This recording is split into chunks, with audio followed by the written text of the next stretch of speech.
up, y'all? Welcome to Chip and Zay here on Texas Sports Unfiltered. I am Zay Collier. Chip Brown will be here in just a moment, but happy Monday, everybody. Hope everybody had a really good weekend. August 11th, Monday, 19 days until Texas goes up to Columbus to face Ohio State. AP number 1, Texas Longhorns going up to face number 3, according to the AP poll, Ohio State Buckeyes. But yeah, a lot to talk about. Obviously, what I just said there. Chip Brown jumping on. We had a scrimmage on Saturday. Going to discuss that. Quinn Ewers, Shedeur Sanders.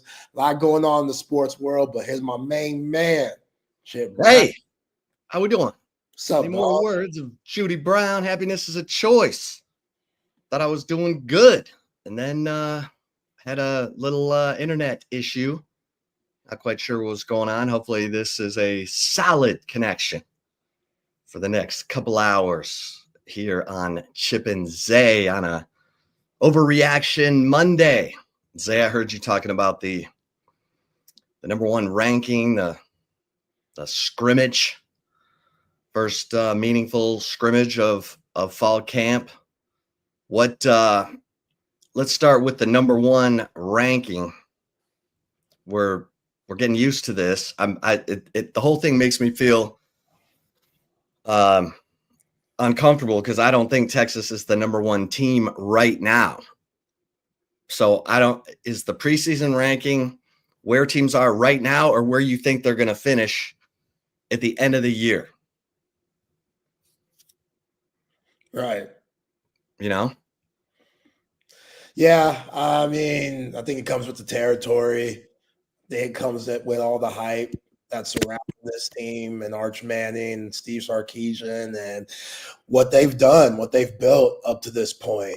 You know, getting back-to-back college football playoffs, both games, 1 play away from making it to the national championship game. You've earned this in a way because somebody has to be number 1.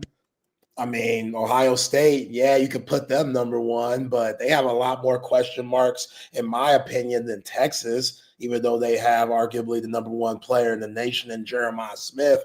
But it does make you feel uneasy because the last time AP 25 or, the top 25 in the last 25 years started at number 1 and finished number 1, 04 USC, 2017 Alabama. So maybe the connection with Pete Carroll and Steve Sarkisian and Nick Saban hopefully can play in the Texas favor because Sark's, I don't know if he was a part of that 2017 Alabama squad, but he was definitely a part of that 04 USC team. So he's been here before. Nothing to this degree when it comes to the media hype of Arch Manning, but when it comes to a lot of expectations and trying to prove everybody right, this isn't uncharted territory for Steve Sarkisian, and you want a coach that's been through similar situations like this, and I think that definitely plays in the Texas favor. Yeah. I mean, I think you look at Penn State, you look at Georgia, you look at Clemson. To me, Clemson is the number 1 team. Penn State's got a lot back. You look at that. To me, Ohio State and Texas are kind of in the same boat. I'd have them, well, let's see.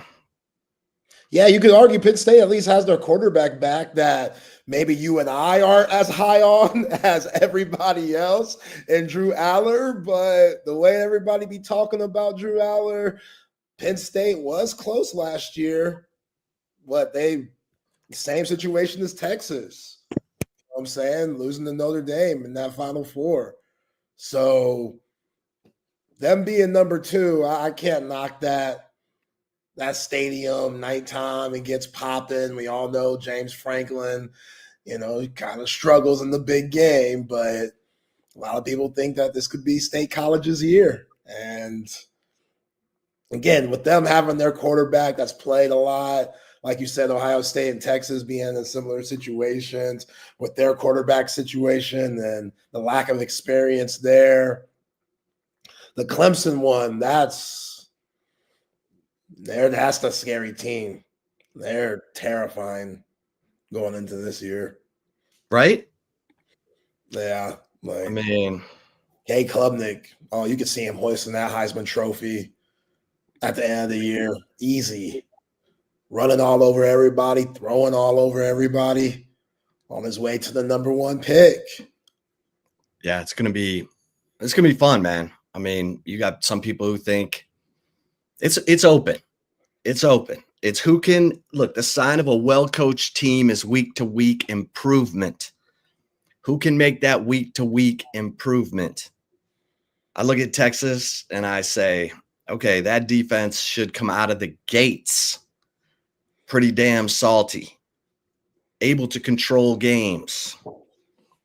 And let's, I see a couple of comments, what's up, CB, and CB noting that Sergio Kindle, former Longhorn defensive end who, had that tragic fall down the stairs that ended his NFL career, is now battling colon cancer. And so prayers to Sergio Kindle. It's like, man, and go, guys, I'm not trying to go get checked, go get checked, get your physical every year, get the blood test done, get the PSA done. If you're 40 years old, get the colonoscopy. I don't know if it's 40 or 45 or 50, but I had a friend in her 30s who had polyps. And thank God she got a colonoscopy. It's just do the things that alert you to what's going on, because we've lost some really good people. My man, Sean Adams, who had a heart attack, and we have the heart screen at the Austin Heart Hospital for $100. And Sergio Kindle would want you to go get checked. So you may feel fine, but man, it doesn't take long for insidious things like cancer to take root. And you got to catch that stuff early so that you're around to see special events in your life, your kids' lives, whatever. But if we can just keep that message going, let's do it, because I mean, gosh, we've lost who's the actor in Black Panther who died? Oh, Chadwick Boseman. Yeah, he had colon cancer. Yeah. Like, these blood tests at your physical should turn, that should start to reveal itself when they look at your cell counts. So, God bless Sergio Kindle in that, and we'll get to Quinn. But Zay, the scrimmage, I think there was good on both sides, and there were some concerns. So I think you look at Arch Manning. Arch had a good scrimmage. He had a 20-yard touchdown pass to Ryan Wingo. He ran a designed run for about 25 yards. He ran off script for a first down and led the offense. The offense did 3 possessions against the number 1 defense from the 25, and they scored twice. One was a rushing touchdown by CJ Baxter after like 3 good running plays. The second one was the 20-yard touchdown pass to Ryan Wingo. Then the third one, they stalled at the 10, and Will Stone missed the field goal from the 10. And he went 10. So like a 27-yarder. Oh, man. So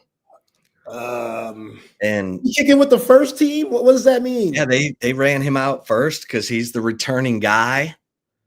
And Mason Shipley hit from 45. He hit another one, and then he missed from like 49 or 50. But I think Mason Shipley's kickoffs, from what I was told, were all in the end zone, touchbacks. Like, I think Mason Shipley's the guy. Yeah, we're missing 27 yarders. I'm sorry, Will Stone, and everybody deserves a second chance. I don't want to base this. I don't know if the hold, I don't know about the hold or anything. Yeah, the hold, it could have been a Romo situation, a little bobble, don't turn the laces right. Like, it could have been, a lot of people involved could have been the issue on why the kick was missed. But no, hair of the dog, relax.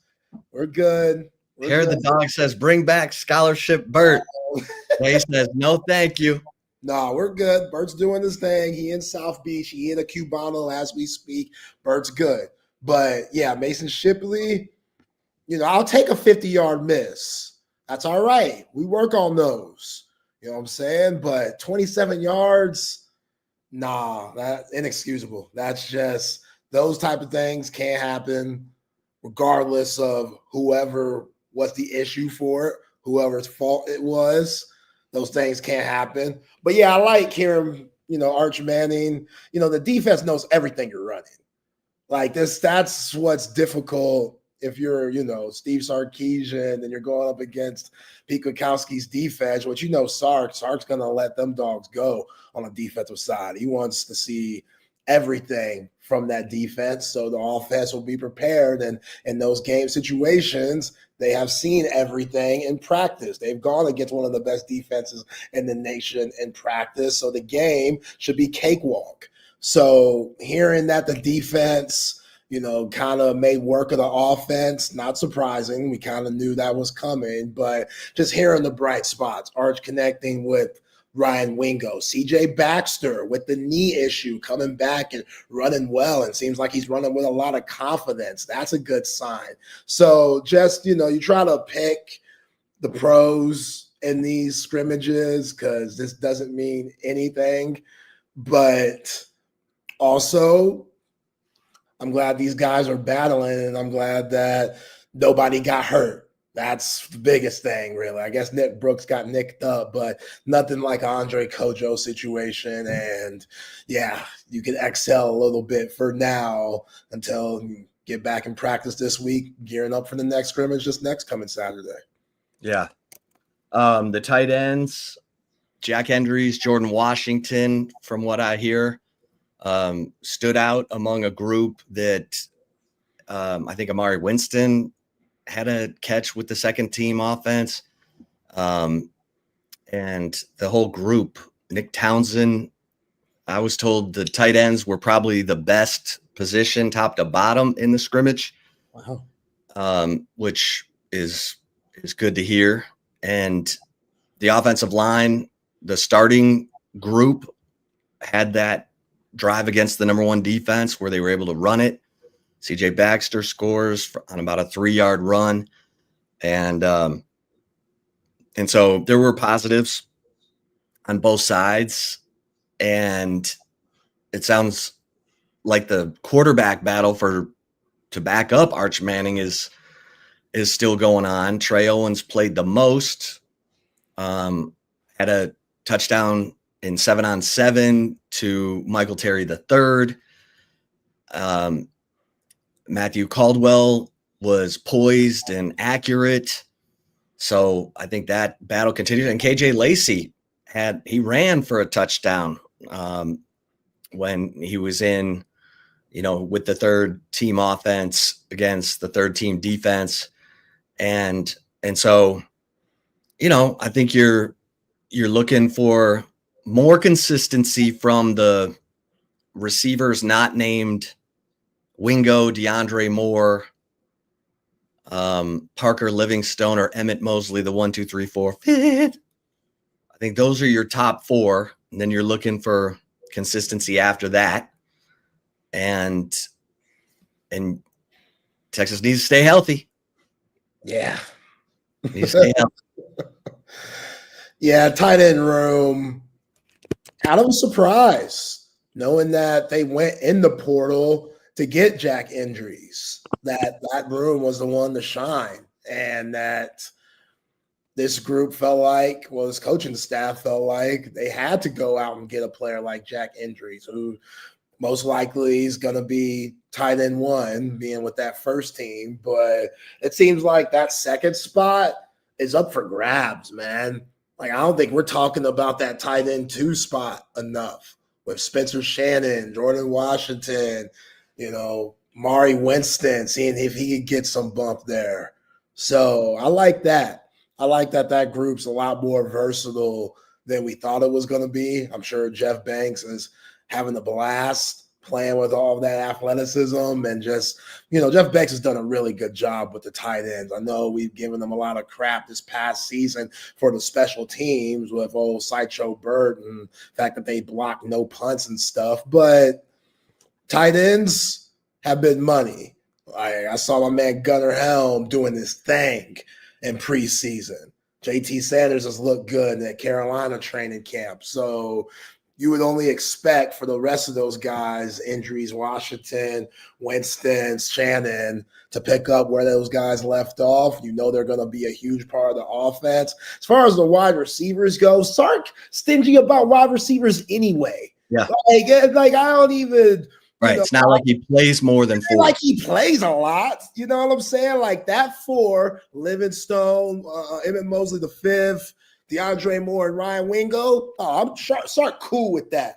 We know Sark like he gonna play everybody. No, Sark is stingy with those dudes. He has his little group, and those guys get all the bump to where you're hoping that the development is with those other guys like Michael Terry, French, Lockett, McCutcheon. You hope that they're buying into the development like DeAndre Moore did, where he was studying Jordan Whittington all the time. But we all know this era of NIL, this era of the transfer portal, some guys don't like to wait. Some guys aren't willing to wait. And Chris Jackson and Sark have done a really good job at keeping wide receivers there. But yeah, you just got to hope they're developing. But those 4, Livingstone, Moore, Wingo, and Winston, Mosley, excuse me. Yeah. That's it. I think that's the ones we're going to see. And you're going to see those tight ends in there a little bit. But, yeah that's it. That's all we're going to see. Couple things in the comments. Troy said, for sure, just had my colonoscopy for age 45. Glad I didn't put it off. My doc found 4 polyps, 3 precancerous, that had I waited would have been colon cancer in a year or so. So again, 40, I say 40 because my friend found her polyps when she was in her 30s. And, just make sure you're doing everything you can to get checked. Thanks for sharing that, Troy. Troy also said, good for you, Troy. Make sure your spouses get checked. It's preventable, stuff. So let's not be, I don't like going to the doctor. How about, do you like being alive? Because that's real. It's real, man. And pancreatic cancer, which killed my mom, that's the silent killer because it doesn't really announce itself. It's not like bone cancer where the pain just announces itself. Pancreatic cancer, you kind of have a stomach ache, and then all of a sudden your eyes are yellow, and then by then the cancer's in your liver. And if you get cancer in your liver, it's really, really hard to come back from. But that stuff will show up in blood tests. So keep getting your physical every year and make sure they're doing the blood work. Hair of the Dog said, was the scrimmage open to the media? No. Talked to sources who were allowed into the scrimmage about what played out on Saturday. So these are reports from sources that I'm relaying to you. But, I think this defense is going to be really good. And Ethan Burke batted a pass that was intercepted by Ty Anthony Smith. The pressure was real, and the best way to beat a pass rush is to run the football. And that touchdown that Baxter scored was behind the left side of the line. Gooseby, Neto, Cole Hudson. So, yeah, I think there were, some positives for the offense and a lot of positives for the defense and special teams. I think Mason Shipley's the guy. And Jack Bomeister, his punts were booming. And one source said one was almost like 5 seconds of hang time. Damn. So if that can happen, oh man, what a weapon. Flip the field, get no returns from opposing teams. That'd be huge. So yeah, some good. Yo, is that we gotta give him a nickname like Kangaroo Jack or something. Ain't he from Australia? Yeah. Yeah, Kangaroo Jack. I'm calling him that Kangaroo Jack because he's Kangaroo Jack. Like that. Yeah, mate. Yeah, mate. Crocky. Yeah. You remember Steve Irwin, man? R.I.P. R.I.P. Crocodile Hunter. Legend. Hunter. Dude was a nut job, but he was a legend. Now his kids are thriving. His son's just like him, a model. Just a legend. Just a legendary family. Yeah. Kangaroo Jack. There we go. Because last year, not the best. Not the best. Not horrible, but not great. Not great. So we can, and Kern was cool. He meant well, but. Right. He was young. He had a groin injury early. Yeah, like it's hard to kick with a groin injury. And I think they thought he was going to stick around and take over after Bomeister, but no. You heard what I just said. I'm waiting. This is disrespectful, Coach. I would have looked Jeff Banks in his eyes and be like, so y'all don't think I'm the guy? And Jeff Banks and Sark were like, no, we don't. So how do you come back from that? You know what I'm saying? Like, you think you are the guy. Dude had a groin injury. Give me a break, Coach. I'm hurt. Which they're like, exactly. We need reassurance here. Like, we need backup just in case a situation happens like this again. But yeah, if you Michael Kern, I can't be mad at him for leaving. He's now to swallow. He's now punting for the Cal Bears. That's tough. That's a tough travel schedule. Cal Berkeley, ACC. That's rough. That's rough living. Jack Indries. He's loving life. Him and Emmett Mosley. Both of those guys playing up in that northern part of California. Life's a lot different now playing at Texas, being in the SEC. Them flights that you had to do and that curriculum, Stanford and Cal Berkeley, oh, you wildin'. I'm sure they could study on the plane, but I would have been on my Cam Williams stuff there. I can't do this. I can't do this. I can't do this. I'm sorry. This is too much, man. Yeah, pray for those Stanford athletes and those Cal Berkeley athletes. You want to get back in the Pac-12 with that type of schedule. That's a lot. Yeah. All right. By the way, Ethan Burke, I'm expecting at least 10 of them things. 10 batted balls, Ethan Burke. Maybe more. Wow. Like won a game. Why not? Like completely change the game. Like that's what Ethan Burke's a big game player. He is. A big moment player.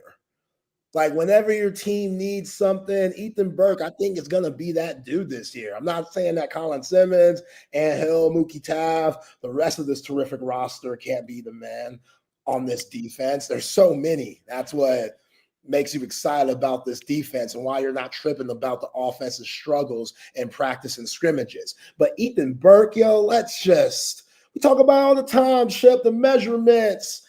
Harbaugh said, you do next Aiden Hutchinson. Let's do all these tests on him. This is the next Aiden Hutchinson. I'm telling you. All you need is that 1 year. I didn't even know who the hell Aiden Hutchinson was until that contract year. Did you? I don't remember talking about it. Maybe you did, being the Michigan guy. Maybe you heard from the homie or kinfolk or something. I do not remember Aiden Hutchinson until that contract year he had before he left and became the number 2 pick for your beautiful Detroit Lions. Why not Ethan Burke? Why can't he have that year where him and Colin Simmons was right there? Everybody's going to be like, man, number 1's awesome, but 91, who is that? Who the hell is this white dude out here? Is this his last name Watt? That's not his last name. Who is this guy? Right. That's what I expect from Ethan Burke, man. Like that dude. Because now there ain't no looking over your shoulder. There ain't no. I hope. they can't do him like that this year. They can't. They literally moved Trey Moore because he's that good. That's how I'm looking at it. I think they but baby Bosa. I don't know which one, but they both Colton Vasek is baby Bosa. Now, just his play though, like because Bosa. He be acting a little crazy. But, yeah, we'll take it. We'll take the comparisons. Like that dude, Ethan Burke, with the unlimited reps that he's going to get, Trey Moore, whole nother position. Ain't got to worry about that. They're going to keep him fresh. So the fourth quarter, he's going to be about his business. But, yeah, man, when that arm gets extended, what quarterback, see even 6'5" Arch Manning, that's tough to see over. Yeah. That's 83-inch wingspan. It's a problem at 6'6". Yeah. 6'6". It's a problem. Yeah. I think Ethan Burke is like, leave him on the field. Don't take him off on third down and bring Trey Moore in to rush opposite of just leave Burke in the game. Watch what he does. Remember, Burke had 5.5 sacks as a sophomore.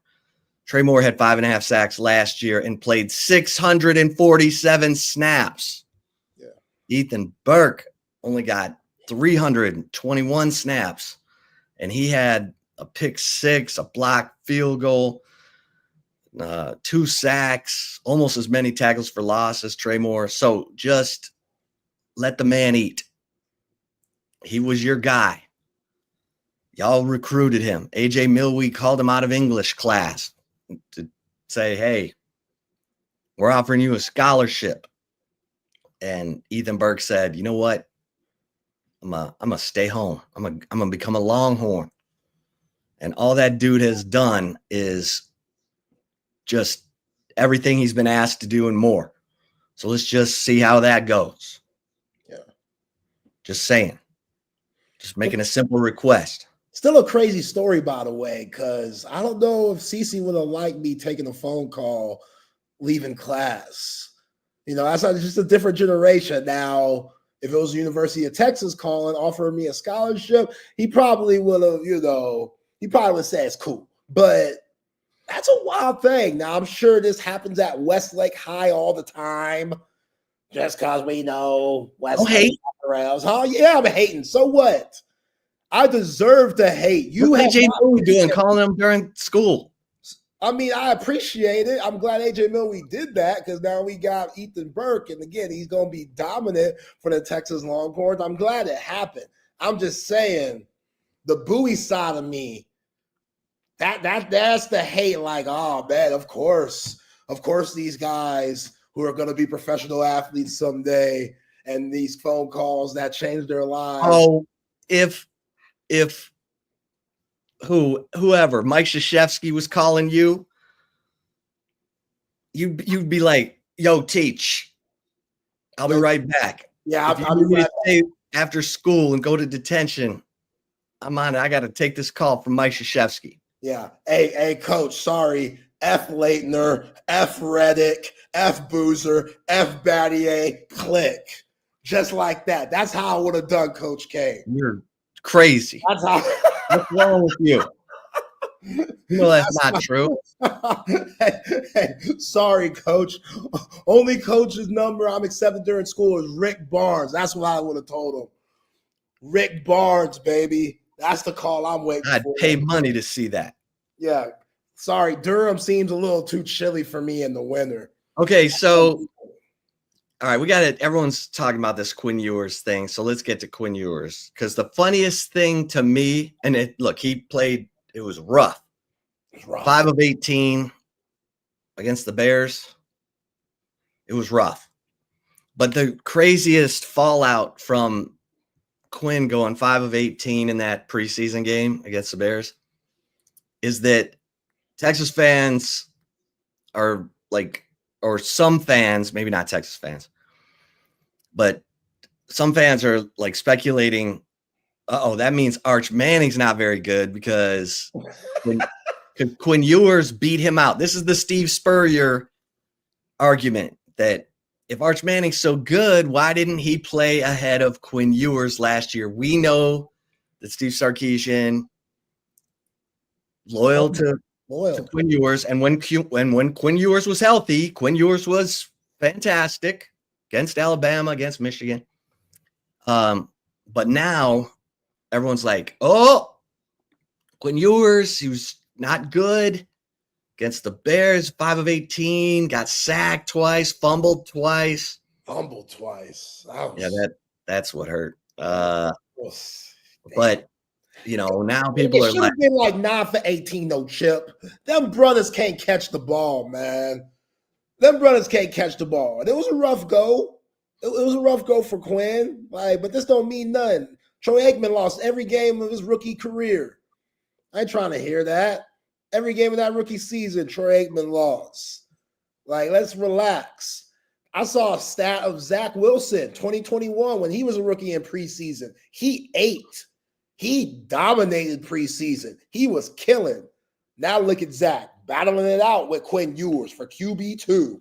Oh, how things could change like that. So this is what the haters do. This is what the haters do. They're coming out. Now they're going to put that energy towards Arch. Fine. Do that. That's okay. But Quinn Ewers, he'll be fine. It was a rough go. He'll get back out there, have another opportunity to show what he could do, and he'll play better next game. But you can't just use this one game as all the examples to why Quinn Ewers might not be a good NFL player. That's ridiculous, unrealistic, and unfair. So he took one on the chin, he really took one on the chin. We talking Mike Tyson, George Foreman, one on the chin. It hurt.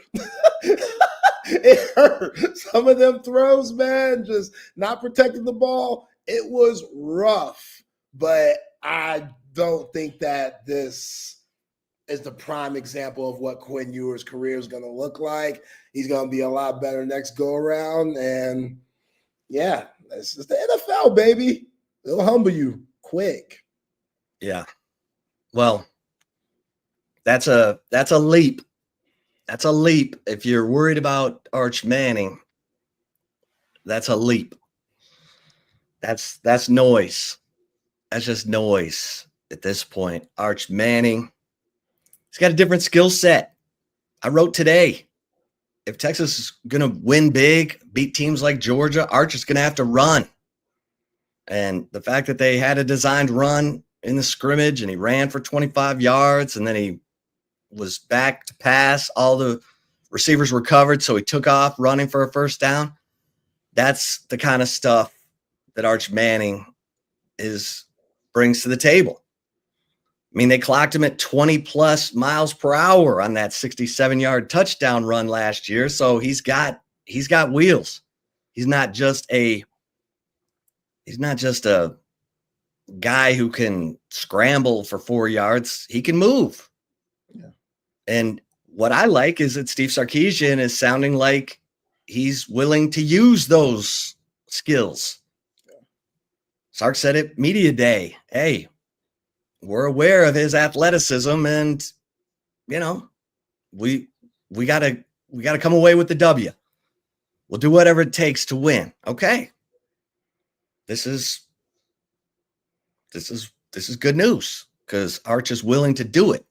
So, and look, I don't know what was going on with the Dolphins.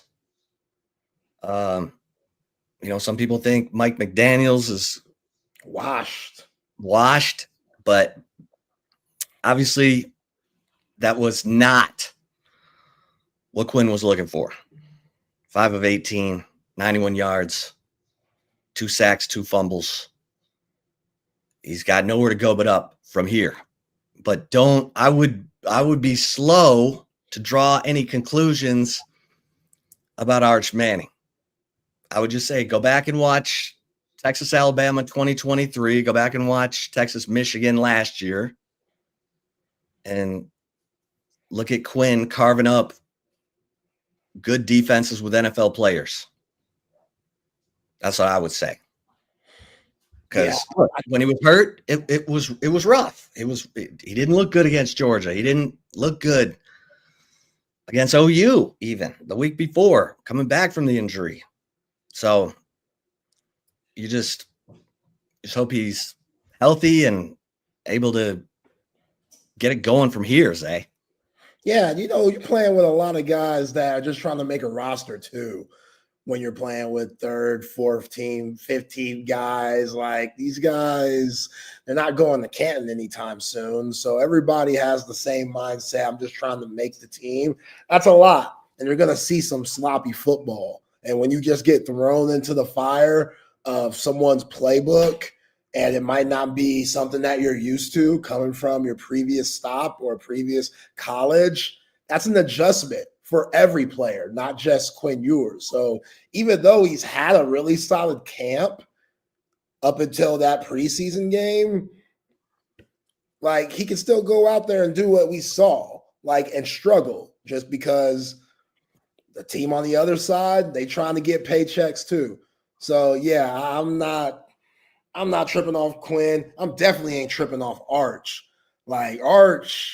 Arch got flavor, man. Arch got swag. He got type of cayenne to his bag that Quinn didn't have. That's just going to add something different to what you were saying about his running ability. I just want to see if he's smart about it. I talk about it all the time. Y'all probably tired of me hearing it saying, damn, Zay, you saying this shit again? Yeah, I am. Slide, Arch. Get your ass out of bounds, Arch. Any chance you get. Do not lower your shoulder. Less you 4th quarter, 2 minutes to go. You need every yard. Cool. Even then, be smart. You know what I'm saying? I saw Shedeur Sanders this week. Talk about somebody who had a better showing than Quinn Ewers did. Shedeur Sanders balling.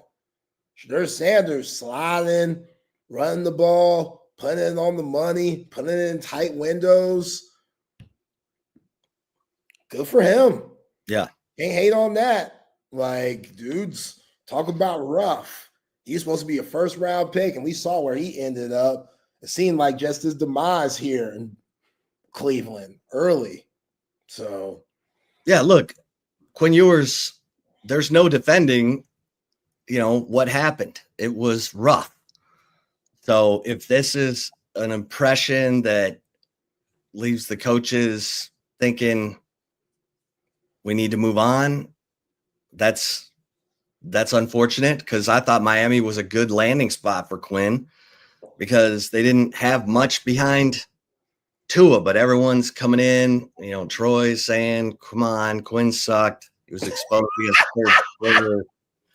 Zach Wilson completed the same number. Well, Zach Wilson was a number 2 pick. It's been in the league for like a few years. Come on, Troy. I mean, listen. Troy, you cold, dog. The Dolphins took Quinn in the 7th round. let's not make Quinn out to be Zach Wilson, because Zach Wilson went top 3. But okay, man, we're smashing Quinn over here. I'll put money on it today. 0 starts in the NFL and out the league by 28. Okay, well, 28. Yo, man. No, Troy. Come on, bro. Come on, dog. It's too, even on a Monday, it's too early in the week for this kind of hate, dog. Where'd this hate coming from? Troy, appreciate you jumping on. This is the first time we really heard from you. Like, for you to jump on and just goes from this hate, we were praising you about you getting the colon stuff. Yeah. You know what I'm saying? We're glad you're doing well. And you still on this earth just hating. Beautiful. I respect it. I respect it because we trying to get Quinn out the league already, 2028. Like, damn, man. Zach One Wilson. game at a time, Quinn. One game at a time. Hey, if you're a Texas fan, you're like, hey, Quinn, thanks for coming. Thanks for jumpstarting the program. Thanks for getting receivers like Adonai Mitchell to want to come here. Thanks for, beating OU 49-0 in your first Red River game. Thanks for Alabama. Thanks for Michigan. And Big 12 championship. Big 12 championship. His best game as a college player, in his own words. So he helped bring Texas back. He helped advance the program from 5-7. Yeah. And that is not controvertible. The first sack fumble, that was one of the worst showings at left tackle I've ever seen in my life.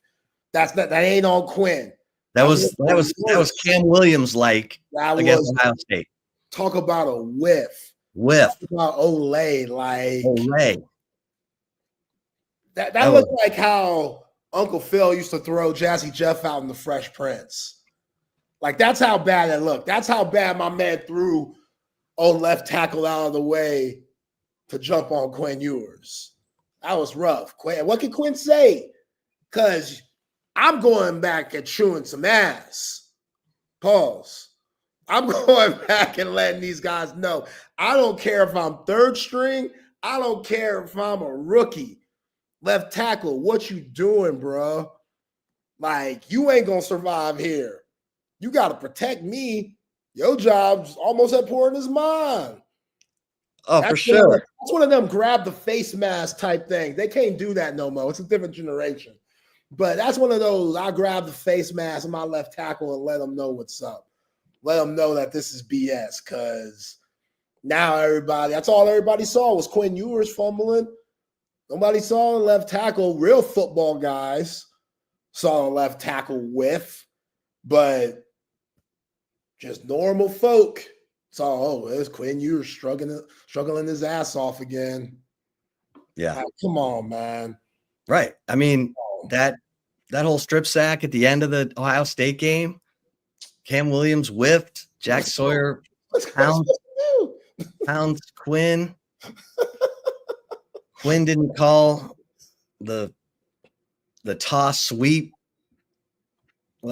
Anyway, Quinn's got to pick up the pieces, man. He's got to pick up the pieces and make the most out of his situation. You got to love the guy. I mean, look, if this all ends badly for Quinn, I feel badly for him because he did some things that caused him to draw attention. I've said I don't think it was his idea to leave high school early to go to Ohio State.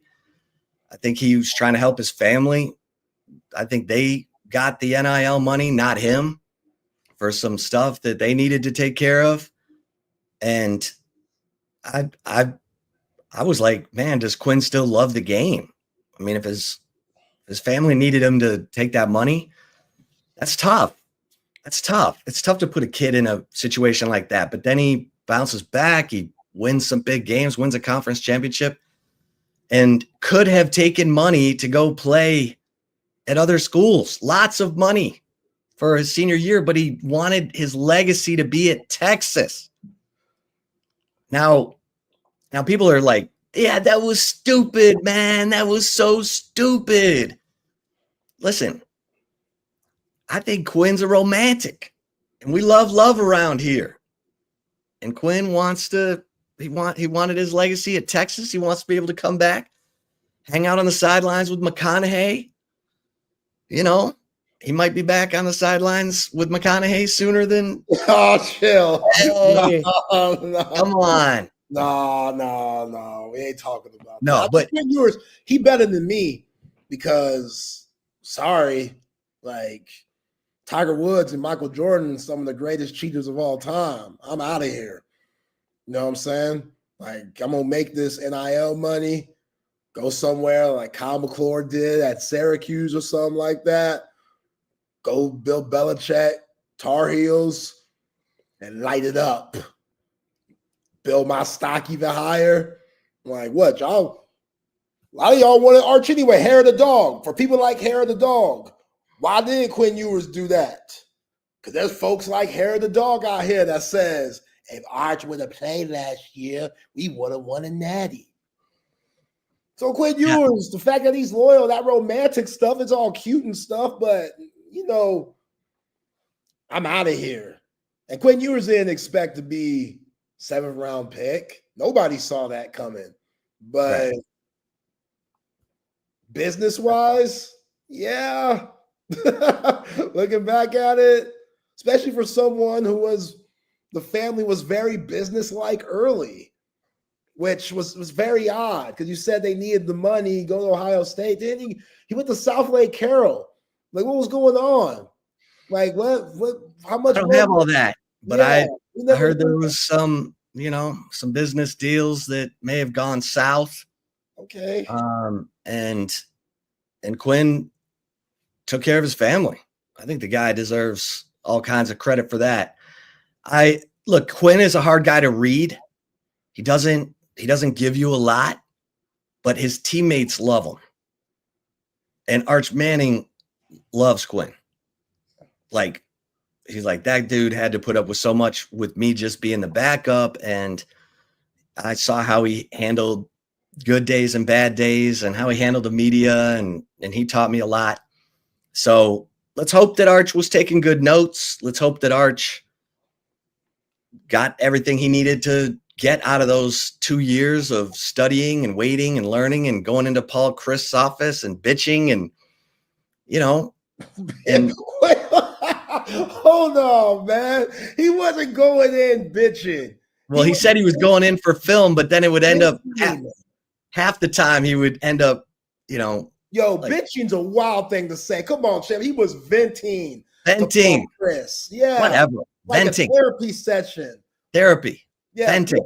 Bitching sounds like, oh man, I can't believe this dude Quinn is in front of me. How does this happen? Malik Murphy. No. Everyone knows what I'm referring to, I think. He said at SEC Media Days when he was a freshman, he really appreciated Paul Chris because he would go in for film study with Paul Chris, and then half of the time he would end up, venting. What'd you say? Bitching and venting. I'm sorry. Maybe I'm just a little more corrupt. When I hear bitching, I'm thinking Quinn Ewers barging into Paul Chris' desk. Paul startled. Coach Chris startled. All right, now you're stirring the pot. Let me say exactly what I mean so that we're not over here extrapolating. He went in for film, and then half the time would turn into him venting. If I got to go pull up the quote, whatever. The point is, Arch had to wait his turn, and now it's his time, and hopefully he got everything he needed. He could learn from Quinn, good, bad, what to do, what not to do, and he takes it forward, and away he goes. But that's why you're one of the best, because you see how you smooth that out, more professional. Well, here's this is what really cracks me up. So the AP poll comes out today. Texas is number 1. And ESPN has put out a story like a bet to make on every team in the top 25. Okay. And their bet for Texas is to miss the playoff. Like, I mean, if that's not the ultimate build them up to tear them down, and if the thing says if Texas loses to Ohio State and Georgia, they have no margin for error against OU and Florida and Kentucky, and they could miss the playoffs. So it's like, man, I think Texas is going to go 10-2, but at the same time, they're thin at quarterback. They're thin at offensive line. Something happens to Arch. Is Trey Owens ready? Is Matt Caldwell ready? Especially if it happens to come like when DJ Lagway went down against Georgia and then was out against Texas. And depending on who the team is the next week, if something happens to Arch, yeah, it could go sideways. But I don't think you approach a season like that. But still, it's interesting to me because I do think Texas, I don't think they're the number one team right now. I think they're like number 5. I would probably go Clemson. What did I here? I'll tell you exactly what I vote. I'm in the I vote in the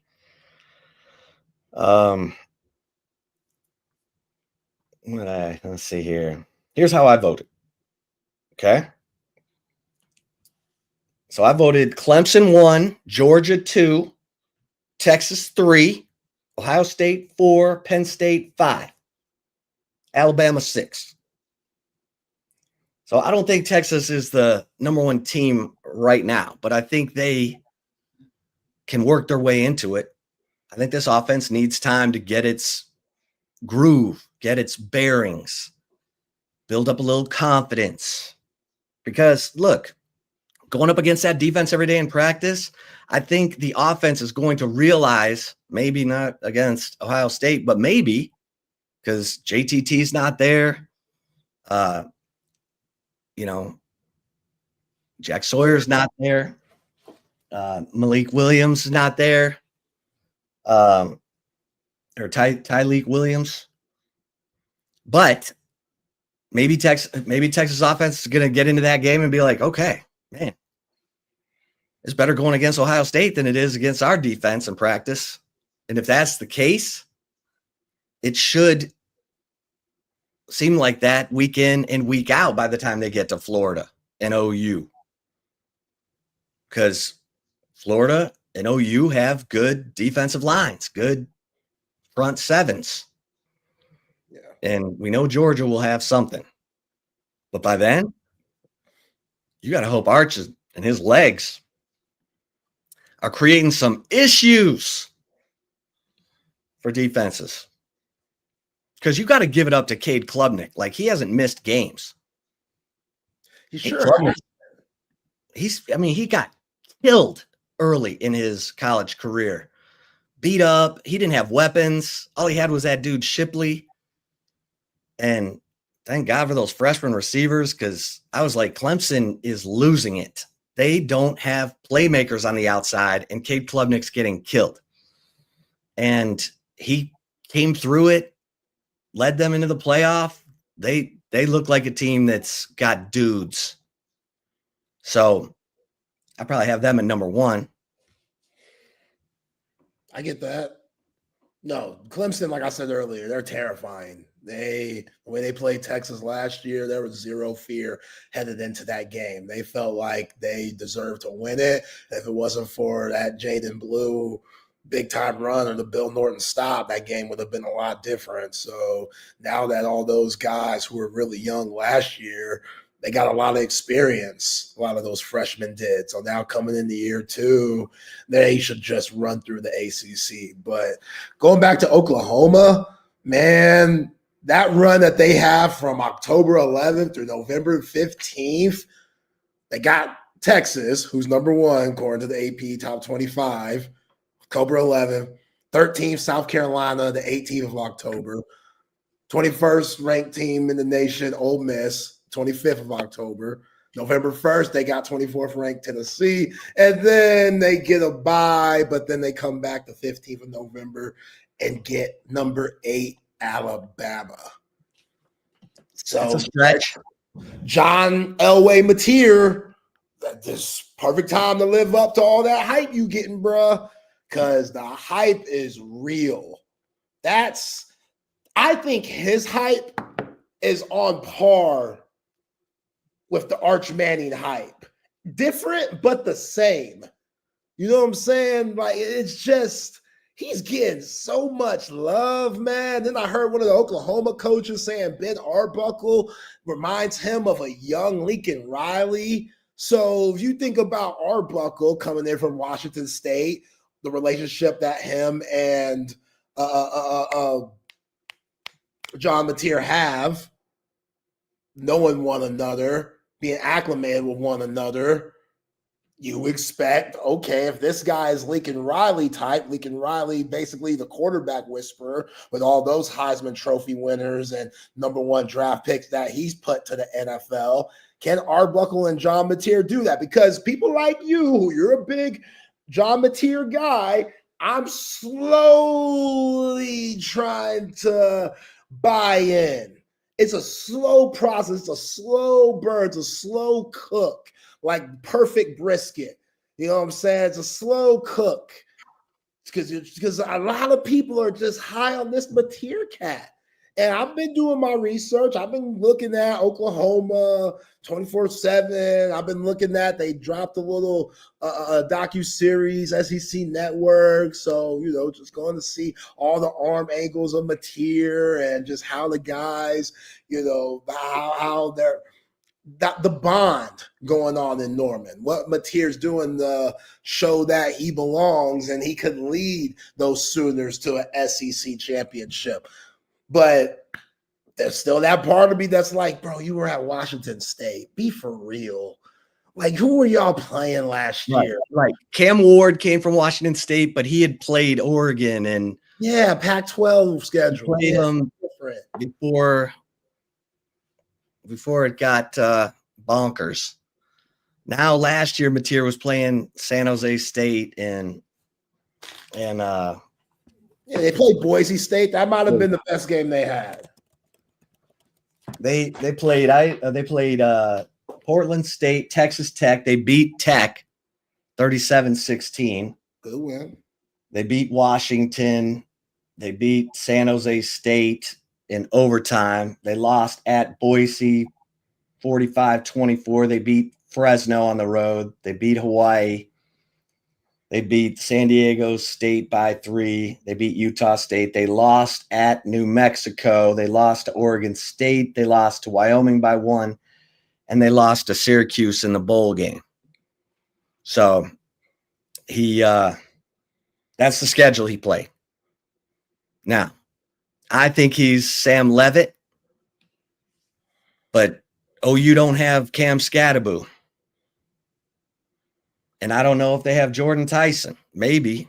I mean, they're high on their guys that they brought in. What's my man's name? Ott? Yeah, Jaden Ott from Cal. He was a 1,300-yard rusher 2 years ago.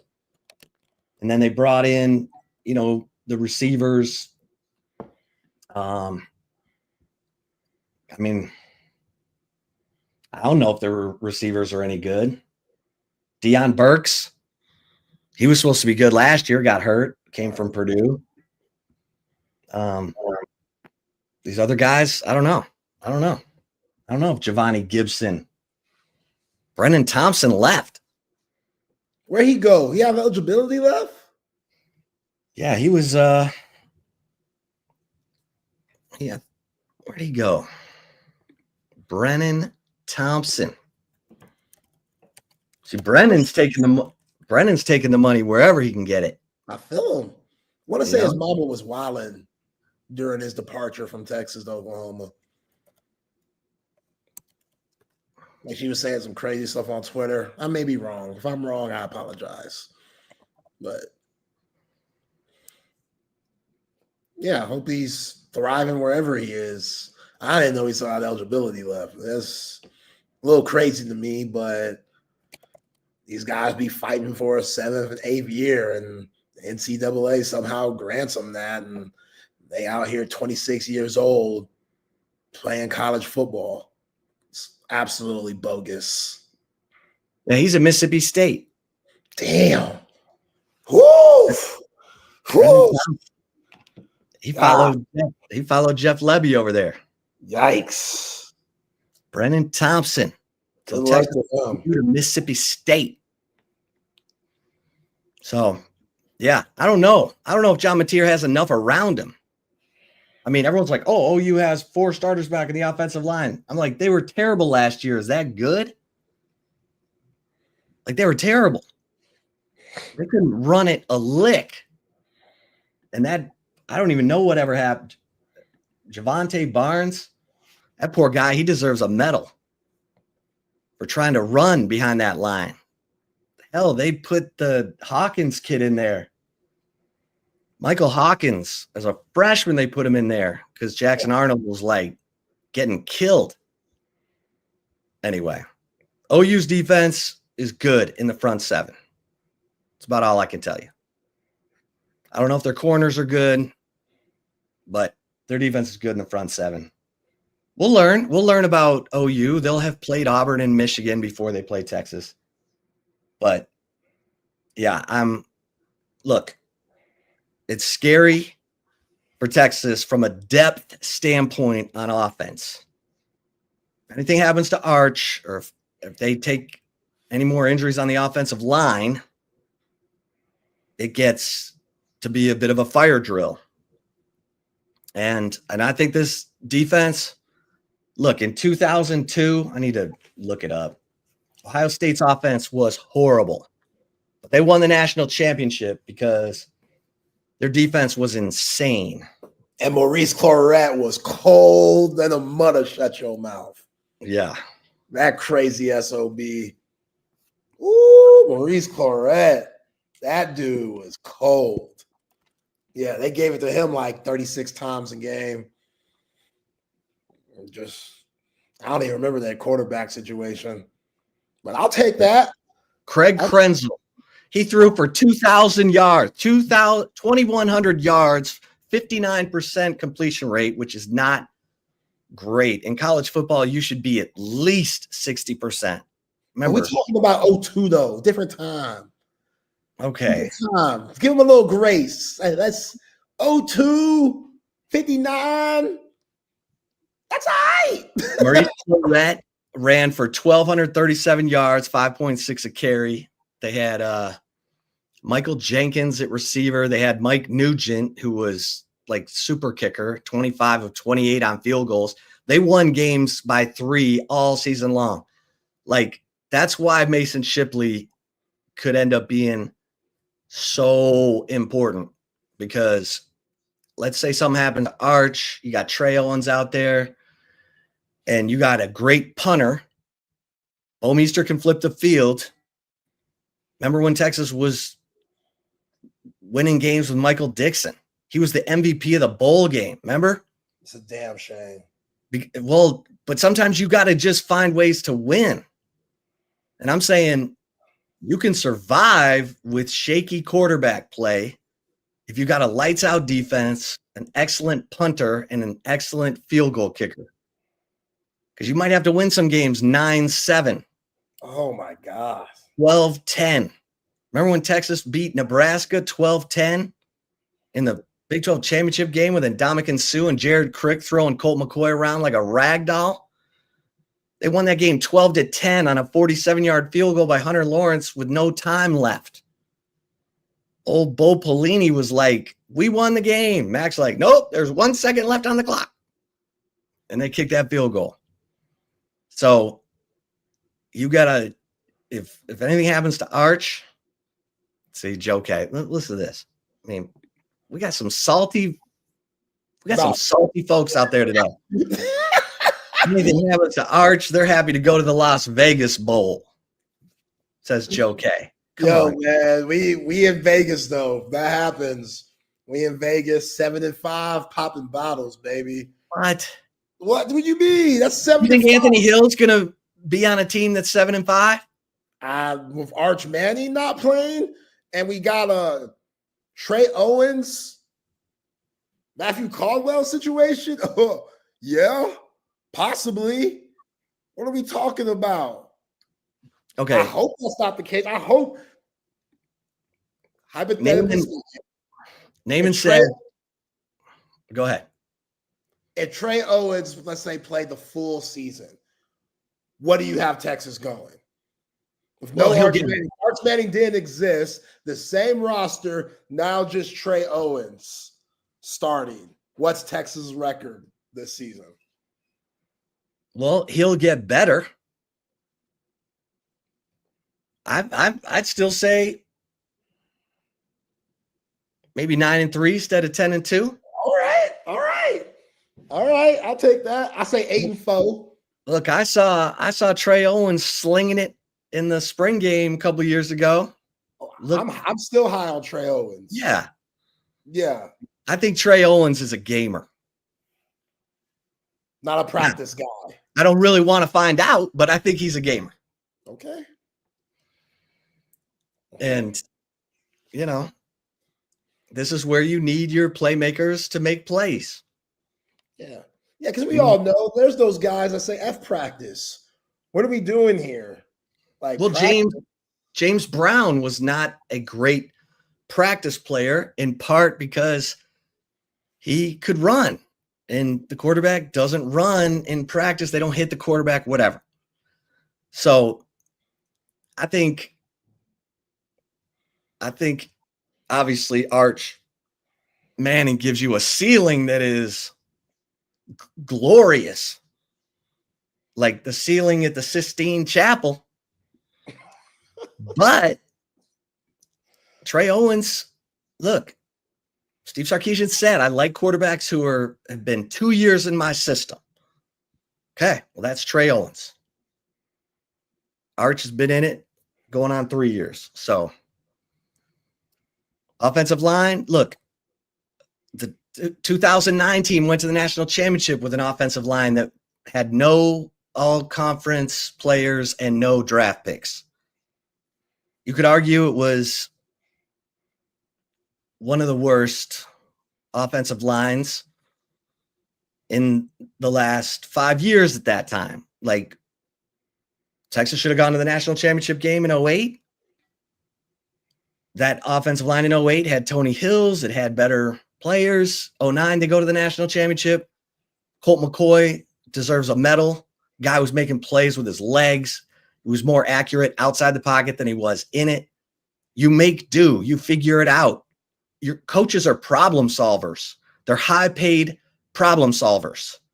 So you adapt, you adjust, you go with what you're good at, and you find a way to win. The good news is you got a bunch of salty dogs on this team that are hungry to go play for a national championship.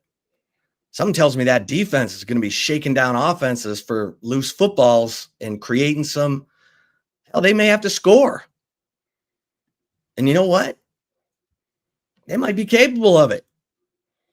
What was the stat? CB will find it for me. In 2000, the Ravens went like 2 or 3 games without scoring a touchdown. Oh, yeah. I mean, they were kicking field goals and winning, but that defense was that good. Like, I think they went 3 or 4 or 5 games that season without scoring a touchdown and still won. I mean, I'm not doubting Anthony Hill, Colin Simmons, Ethan Burke. And if these coaches, Pete Kwiatkowski says they're 6 deep at defensive tackle, okay. I'm not doubting Jelani McDonald, Derek Williams, Michael Taft. I'm just saying. I had 3 people tell me after the scrimmage, this defense is better than last year's. Damn, 3 people? 3. Barrett Terrell, Alfred Collins, Jale Barrett, Edge Makuba, gone. Don't matter. Think about that. Think about what we're talking about. Don't matter. No, they matter, but these guys learned from them. Got their secrets. They got athletic ability. And they're hungry as hell. And that matters. Hey, Peyton Manning didn't win the national championship. He graduated, and T. Martin won the national championship the next year. I thought they shared it Peyton's year. Yeah, they did. Okay. No, 97, it was Nebraska and Michigan. 98, it was Tennessee, solo. Gotcha. And that was the year after Peyton left.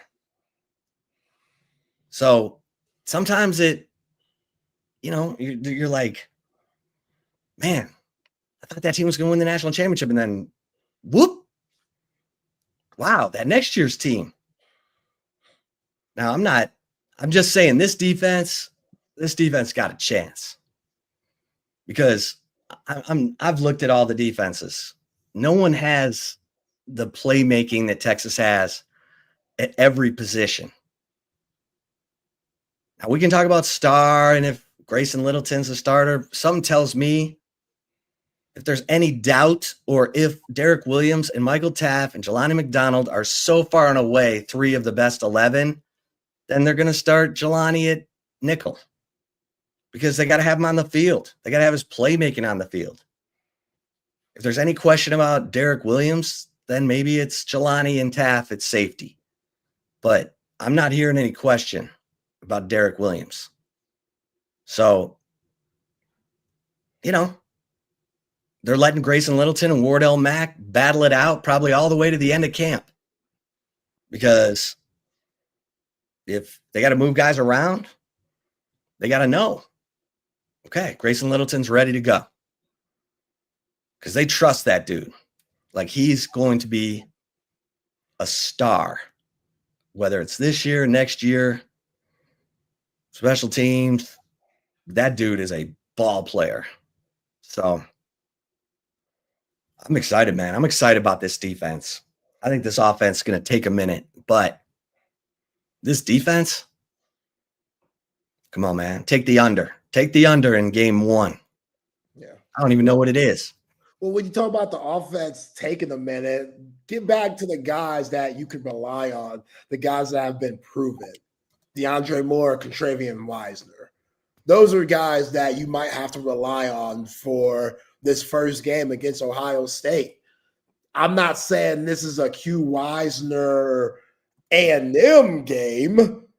That's a little much, especially this early on, to give him all that. Now, I'm sure if you went up to him and told him, hey, be prepared for a game like that, Contravian Wisner not eating his McDonald's at all will be about it.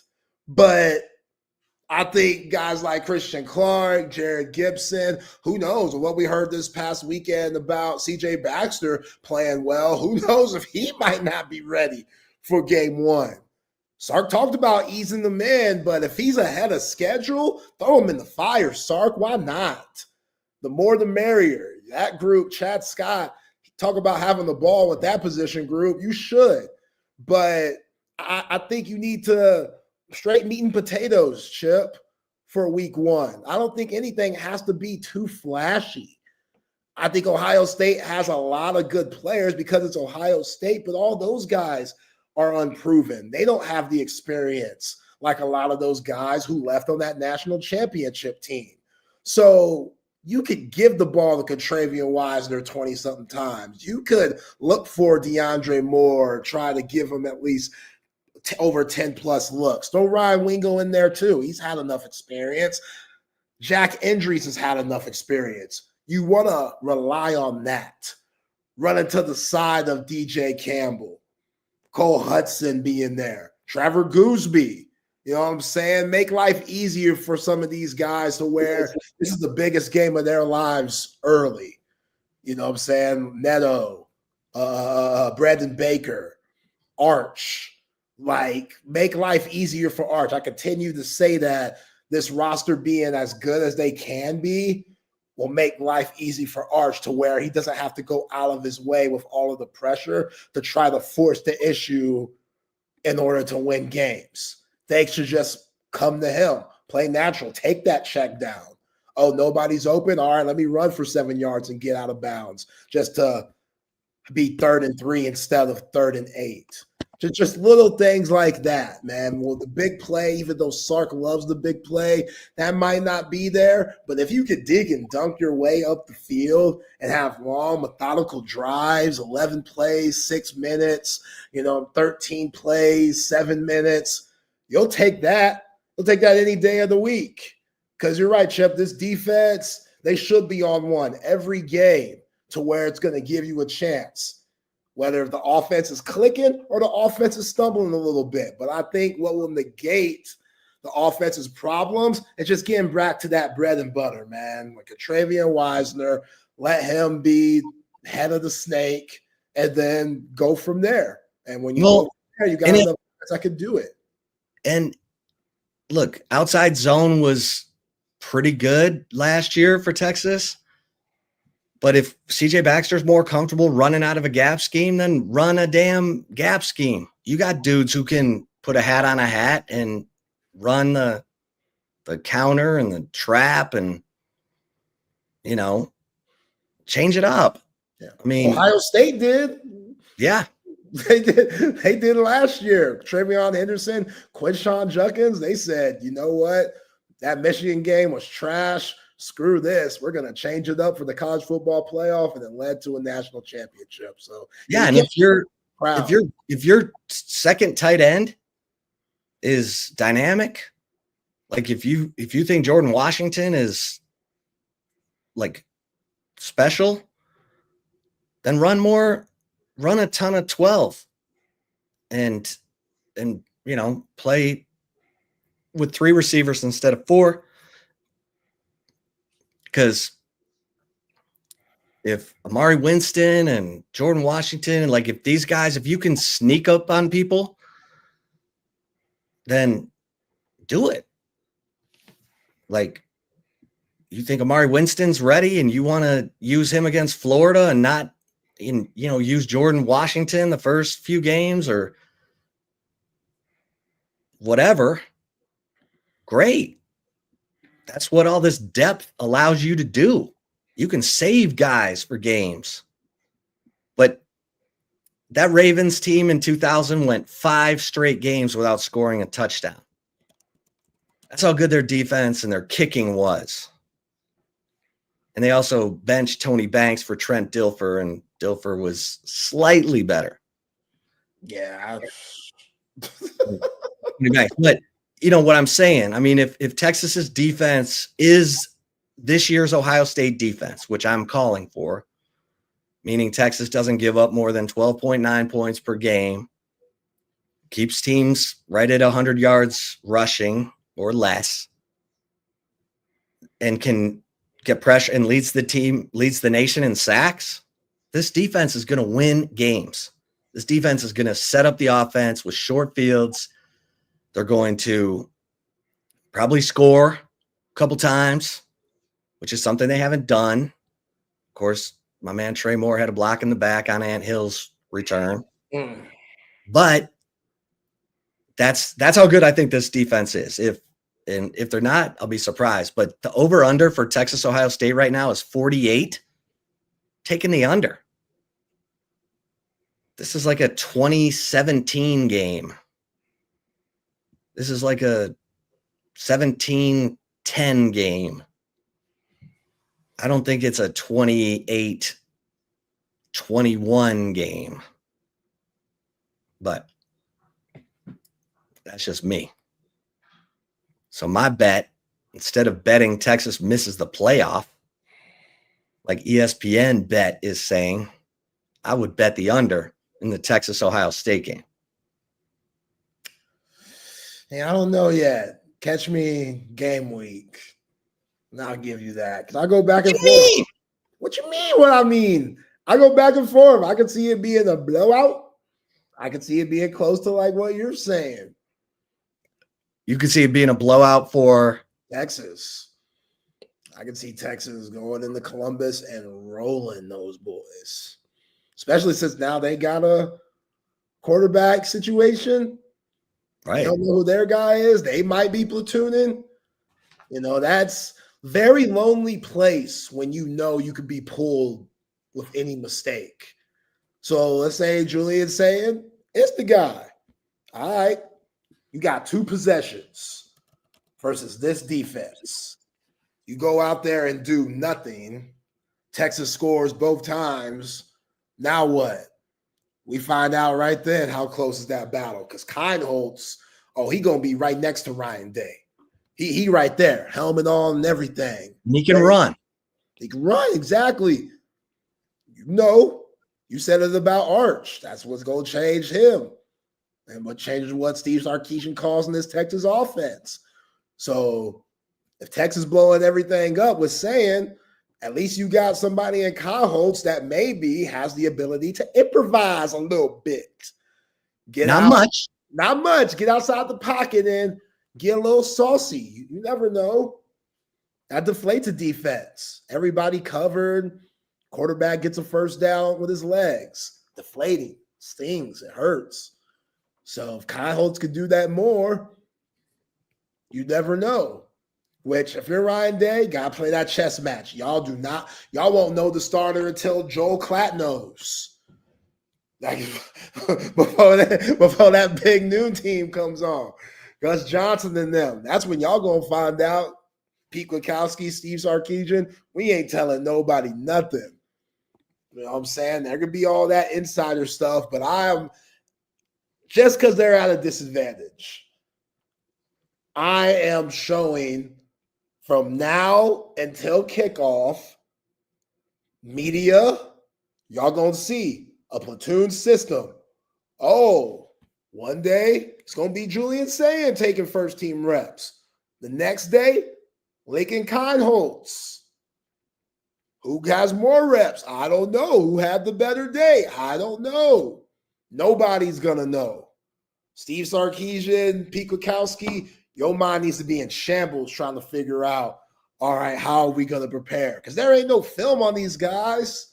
We said their stats the other day. I don't think they have a combination of 100 snaps combined on the college level. Right. So there's no film. Are you going back to high school?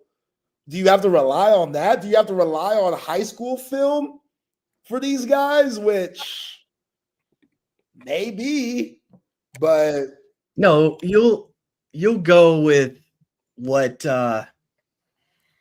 you got. Ryan Day and Brian Hartline back calling the plays. They called the plays in 2023. And so you'll look at that offense. Well, yeah, you look at the offense, but I'm just talking about like as the players, like Lakin Kindholtz, Julian Sayin, just them and what they like to do and what they did when they were in high school, what they were good at. How do you think, under what you're saying, Brian Hartline and Ryan Day's offense, how is that going to translate? That's what I'm saying. Like, how is it going to put 2 and 2 together? Because Kindholtz played 5 snaps last year. What do you do? Handoffs. All handoffs. He got the same snaps that Quinn Ewers got at Ohio State in 2021. Ewers had like 3 snaps, handoffs. And that's where I do think Texas has a huge advantage. You're putting a first-time starter out there against this defense. And I get it. Ohio State's got good players. They're probably making life hell for these guys in practice. It's part of the reason the coaches haven't been able to, and maybe they do have a starter and they're just leaving us in the dark, whatever. But a first-time starter against this Texas defense. See, I think everyone's so focused on Arch Manning. And look, it's a little light, right? The body of work is a little light to be crowning Arch Manning as the Heisman favor, all this nonsense. But if you are smart and you're looking at where Texas is loaded on defense, you're like, oh, okay. Yeah, this defense could be the best in the nation. And that's where the difference is for me. And look, if you got it, I'm not kidding. You have a rock'em sock'em defense, you have a good punter and a good field goal kicker, you can win. No matter what's going on at quarterback. Now, if you have elite quarterback play, shit. Then it'll be like, and I'm not saying Joe Burrow in 2019 because I don't say it with your chest. I don't know. I don't know if Jordan Jefferson's on this roster. I don't know if Jamar Chase. I don't know if those dudes are on this roster. Yeah, I think that helped Joe Burrow a little bit. Huh? I think Joe Burrow had a little bit of help. And Joe Burrow went from 0 to 60. I went to LSU the year before. I went in 2018 for their game against Mississippi State. And Joe Burrow was a lot like Sam Ehlinger. Like their numbers were the same, about 58, 59% passing, 18 touchdowns, 8 interceptions. And then they brought in, the Joe Brady as OC with Steve Emsminger, whoever. To me, Joe Brady came in from the Saints and changed everything.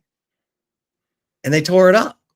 Now, Sarkisian is the guy. Sarkisian knows what he's doing. He ran the ball with Bijan when he had to close out games. Probably should have run it more at different times, but he likes to get his quarterback into a rhythm passing, so he tends to throw the ball around a little early in games when maybe he could have had more success running it. See, why is that? I never understood that logic. What? We got to get our quarterback in a groove. And so that's what the sideline's for. When the defense is on the field, have them throwing it the whole time. That's how you stay in the groove. If they got a weak box up there, and I got one of the best running backs in the nation, like you did with Bijan Robinson, like you do now with Travian Wisner, sometimes you just got to say, yo, we just want to put our head down and say, F y'all, we going to move y'all backwards, do something about it, and see what happens. Because that's the ultimate FU, in my opinion, on an opening drive.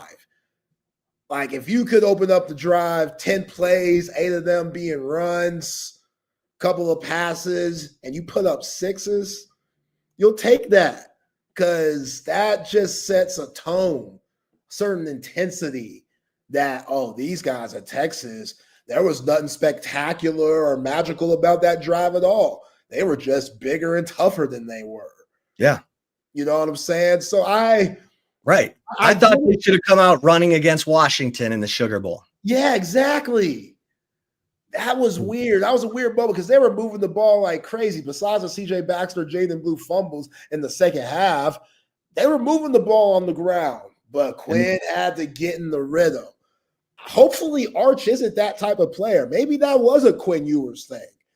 Like, maybe he knew Quinn needed that. Arch doesn't necessarily have to have that type of rhythm because maybe Arch is just such a gamer. Hell, running the ball's his rhythm too. Him getting cracked one time where he's like, okay, I'm in it. Because those quarterbacks that are nuts and say, I want to get hit good one time. Yeah, Vince, just to wake me up. Vince would say that. Vince was like, once I got hit the first time, I was in it. Yeah. So, yeah. Listen. What's the matter with y'all, man? Just come on here.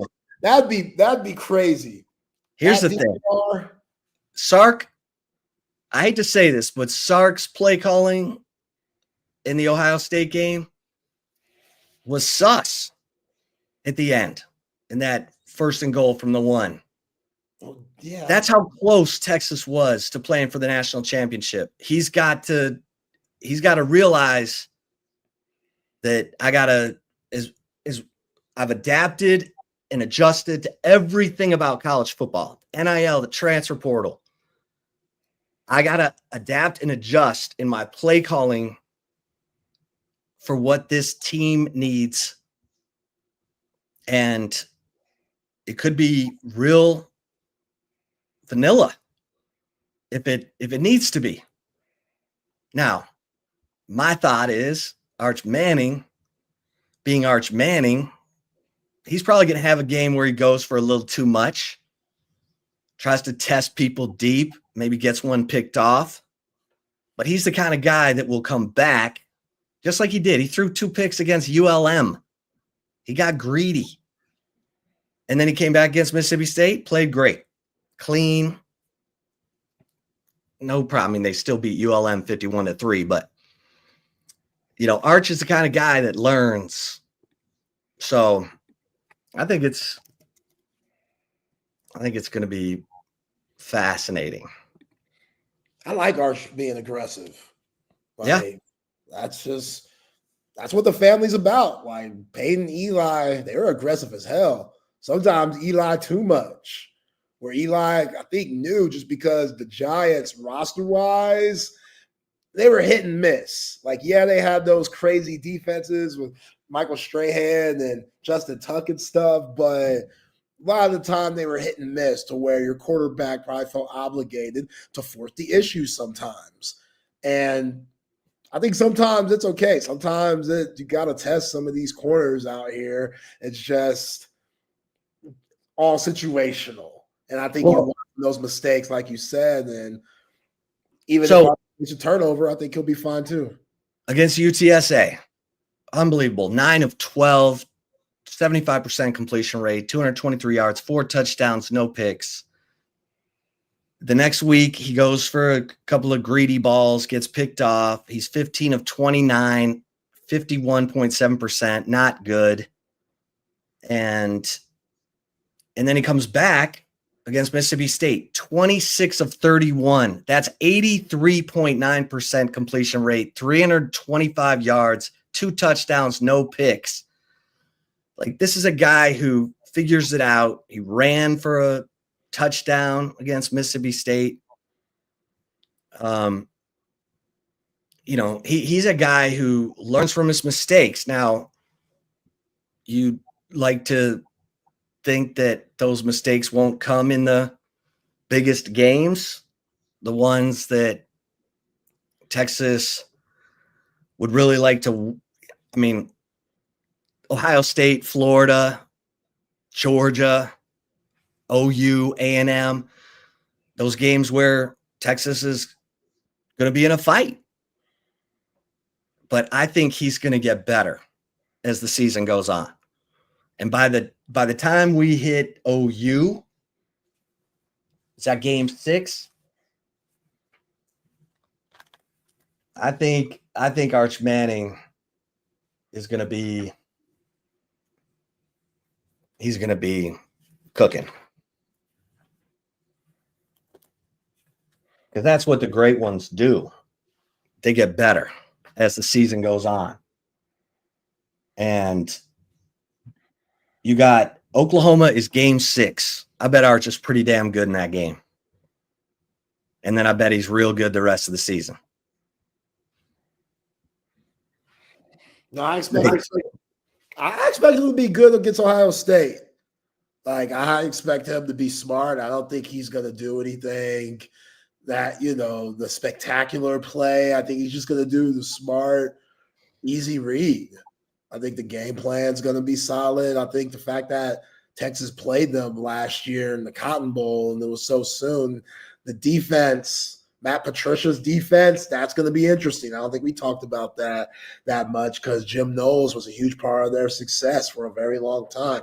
Now he's over there, James Franklin at State College. They bring in Matt Patricia that has a lot of experience under his belt. So what's that going to look like? What's that Ohio State defense going to throw at Quinn Ewers? You always got to know where Caleb Downs is at all times. But besides that, you feel good about it. You feel good about just the lack of experience on both sides. But, yeah, take the underneath stuff. I think it's fine to take the easy stuff because they're going to be playing over the top. That's what everyone does nowadays.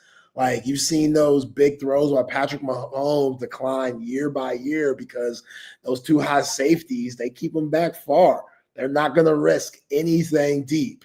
These defenses, they're banking on, okay, hopefully when they're trying to dink and dunk us, Hopefully they make a mistake in between then and we can capitalize on it. But they're not going to beat us with any explosive plays.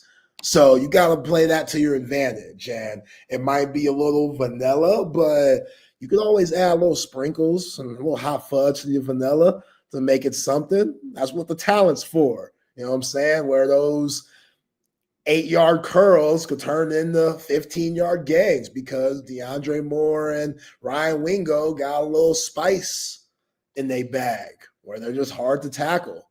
Bank on that. Bank on the athletes and the talent that you have around you, Arch. He does that, man, he'll be fine. So Ohio State's defense last year was number 1 in points allowed, 12.9. Number 3 in run defense. They allowed 87.6 yards per game on the ground. And they were number 3 in passing yards allowed, 167 per game. That's what I think Texas will do this year. And I think they'll lead the nation in sacks. See, here's where Ohio State was 31st in third down defense. Texas was top 10 in third down defense. And Ohio State was number 2 in red zone defense. And Texas was top 3 in red zone defense. So I think what Ohio State was last year, I think Texas is this year. And that's good enough. Ohio State showed you it was good enough to win the national championship. Texas was good enough to win the national championship last year. For sure. So, now it's probably going to come down to, here's the thing. If Arch keeps getting better, then Arch may take some of the play calling out of Sark's hands. Arch may just be enough of a playmaker. Like Vince Young made it un-F-uppable.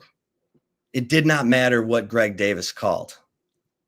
Vince was going to make it un-F-uppable. That's how good Vince Young was as a quarterback, as a player. He was transcendent. Probably the best, he and Tommy Frazier, I've said, those are the 2 best college quarterbacks I've seen in my lifetime. Because those guys just did whatever it took to win. Run it, throw it. They were forces of nature. They just took their team on their backs and said, come on. And everyone's like, Sark's going to find himself in a red zone situation for the national championship. Arch at that point may be a good enough playmaker that he just makes stuff happen. Yeah. So we'll see. It's going to be fun. I wouldn't bet Texas to miss the playoff. No, I think something very dark has to happen for that to happen. So, plus, I don't think they realize how good this defense is. No, just looking at the offense. Right. And Steve Sarkisian, since he's an offensive guy, I think sometimes the defense is an afterthought. And that's fine. I think this defense is like that. They'll take that. What up, Sal? Appreciate you, dog. How you feel about SMU being 16 before we get to the chip shot and the right call? I hope they've got I like the quarterback play. I like the defense. They've lost some key playmakers, but Rhett Lashley says he's been recruiting.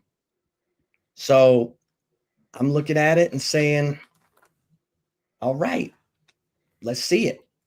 Because, the schedule's harder. They got to go to Clemson.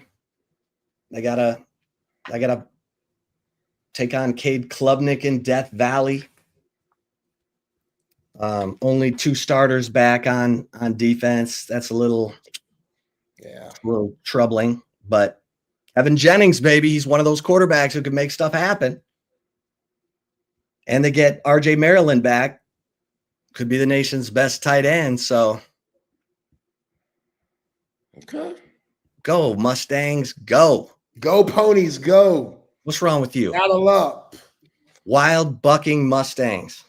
Wild, beloved pony. Who are they playing on Texas's off week? Oh man, I think they have the same off week. Oh, that's crazy. All right, let's get some mentions up in here. And then we'll get to the chip shot and the right call. Hey, you see the hat, cover 3? All night happy hour at cover 3 tonight. How about heading out, grabbing some friends or grabbing a date, heading out to cover 3. You got all night happy hour, 3:30 to close tonight. That means you're getting, $5 off the appetizer menu. You got the $7 social hour menu. Oh, the food's going to bring you back. The food's amazing. The Ruby Trout, the Chop House Burger, the brick chicken and mac and cheese. It's melting your mouth. So get over to Cover 3 Anderson, Cover 3 Round Rock, and Cover 2 at 183 and Lake Creek. And keep an eye out for my man, Tiger Brown, who is working over at Cover 3 Anderson while he finishes up his real estate license in the great state of Texas. And for my guys who are snoring, we talked about Sergio Kindle. He's battling colon cancer. You need to get checked for the things that can cause you problems. And if you're snoring, it's more than just annoying to the person next to you. It could be the sign of a serious health issue, like you not getting enough oxygen while you're sleeping. Sleep apnea. And we've got one of the best in the country at treating sleep apnea right here in Austin at the Sleep Cycle Center. Dr. Chad Denman, who's dedicated his life to treating sleep apnea because it killed his own father at the age of 60. You've got locations in Lakeway, in the Arboretum. And if you go to sleepcyclecenters.com and you tell them Texas Sports Unfiltered sent you, they're taking $100 off your sleep study. This is such a great offer. Take advantage of it while it lasts, because Dr. Chad has the best technology to detect sleep apnea and then the best treatment options, including oral appliances like I have, a mouth guard that holds your lower jaw open while you sleep so that you get that oxygen, you get that deep sleep, you don't wake up tired and cranky. Do this for yourself. Do it for the person sleeping next to you. Go to sleepcyclecenters.com. Tell them Texas Sports Unfiltered sent you. And hey, if you're ready for the big screen of your dreams, let's get ahead of it for football season with our man, Tom McKay, and audiovisual consultations. Tom is the guru on anything audio or visual in Austin. He's been putting big screens and surround sound in your favorite restaurants. He's done it for me in 3 different houses, and he can do it for you. But all you got to do is call 255-8678. Of course, area code 512-255-8678. And let Tom and his crew bring everything to you. You don't need to be lugging 80-inch TVs around town, punching holes in your drywall. No, just call 255-8678 or go to avconsultations.com. And Tom also, he did big screens, bring you the best price on big screens, surround sound, surveillance, electronic shades, new lighting. He's got you covered in all of those areas. avconsultations.com. All right, Zay. For the chip shot today, I'm intrigued. I'm intrigued by all the hubbub. Now that we're 19 days from heading to the snake pit in Columbus,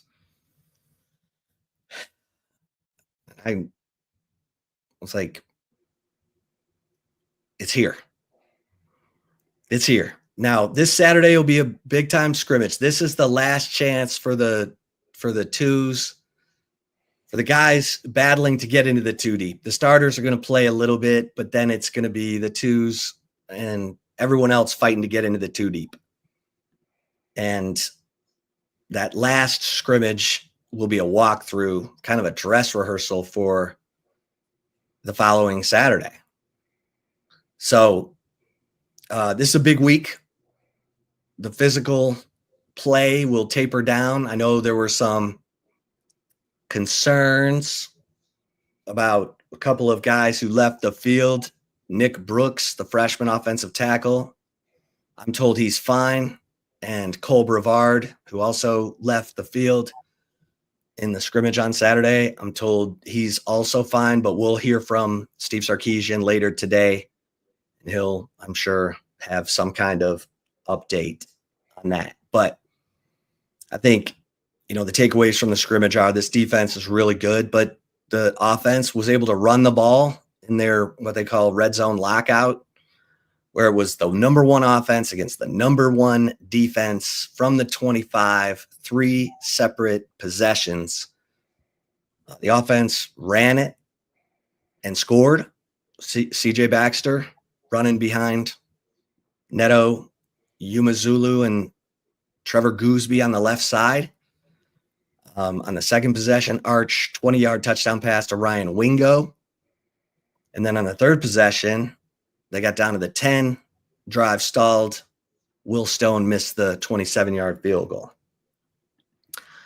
And I think Mason Shipley's the guy. So Mason Shipley hit from 45. He hit from a shorter distance, and then he missed from like 49 or 50. But his kickoffs were all in the end zone, touchbacks, strong leg. He's the guy. Jack Bomeister, punter, hang time, nice, good, looks like what they need. Really good coverage in the secondary. It was tough to complete passes down the field. There were a lot of check downs and shorter stuff. But Trey Owens, Matt Caldwell still battling it out to be Arch's backup. I don't think Sark's he may not say anything about that position until game day, till you watch it, till you see the depth chart on August 30th. But anyway, I think you come away from this scrimmage saying, okay, this team's moving in the right direction, and they've got depth on the defensive line. They can't take any more injuries on the offensive line because Andre Kojo, I'm told Brandon Baker was ahead of him at the time of the season-ending injury, but Andre Kojo, yeah. Okay. Brandon Baker's got really good feet and really good technique. Like you heard Ethan Burke say, man, he punches me in my ribs. And that's the nasty you need, because you got to slow these guys down any way you can. But Brandon Baker's a really good player. I mean, he's going to be a really good player. Andre Kojo's bigger. Reminds him of a young Kelvin Banks. Somebody said that. Who said that? Yeah, maybe. Gosh, one of the players did. I want to say in was it DJ? It might have been DJ. Yeah, because he said he's a technician. Yeah, technique freak. Technique freak. Technique freak. Reminds him a lot of Kelvin Banks. Yeah. Yeah. So, yeah, Brandon Baker, he's going to be a really good player. And so much of the offensive line is being able to communicate, because the defense is switching up what they're showing you, and being able to adapt and adjust and then do that comfortably and not in a panic. So how good is Texas on the offensive line at doing that?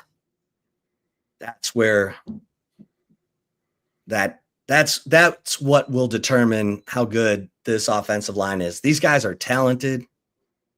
all the 5 starters, Gooseby, Neto, Cole Hudson, DJ Campbell, and Brandon Baker. But how do they communicate? How do they adjust? And it's interesting. We haven't talked a lot about this, but the rule change that's going to, keep defensive lines from moving at the snap, or they're going to call it a lot more closely if there's any forward movement at all. When you stem, we know Georgia loves to stem, and they do it really well, and it's a problem. And Kirby Smart said at SEC Media Days, I got to see how they call this before I just go out on a limb here. But, I mean, is it going to change the way defenses stem? That they jump from one gap to another right before the snap? So bottom line is you've got to like what CJ Baxter was able to do Saturday. I think Christian Clark had a good scrimmage. So did Trey Wisner. I think those 3 are your bell cows. And then, Ryan Niblett. Ryan Niblett had a couple good plays. Michael Terry III, like I said, had that one-handed grab for a touchdown in 7-on-7 from Trey Owens. And I think you come out of that scrimmage saying, okay, things are moving in the right direction. Because I even heard, I heard good things about both Trey Owens and Matt Caldwell. There wasn't turnovers, which is good. Yeah, there was a batted pass by Ethan Burke that led to an interception by Ty Anthony Smith. But, I think you come out of this saying, all right, they're moving, they're progressing in the direction they need. And there are some exciting younger players who I think are going to get a chance to show what they can do. Grayson Littleton, Zena Umazulu, Justice Terry, Wardell Mack, Cade Phillips. There's, Anthony Hill talked to me about Zalis Hicks. No one's talking about Zalis Hicks. He's a 6'3" safety who's buried on the depth chart behind Michael Taft, Derek Williams, Jelani McDonald, Jordan Johnson, Robel. Tough spot. But Zalis Hicks and Jonah Williams in a couple of years, if Jonah's still playing football. Come on, don't say that. Man, come on. Come on. He's still playing football. He's going to play pro. Yeah, both. He's both. Dion, both. Both. Travis Hunter. Oh, Travis Hunter. I don't think that's the same, but I know what you're trying to do there. I see what you're trying to do. He's playing both sides of the ball. Yeah. Okay, yeah, sorry. Yeah, Jonah's playing baseball like Dion, not Dion and Bo Jackson. There we go. Dion and Bo. There we go. My bad. I like it, man. I like it. Straight away. Yeah. All right, let's get to the right call.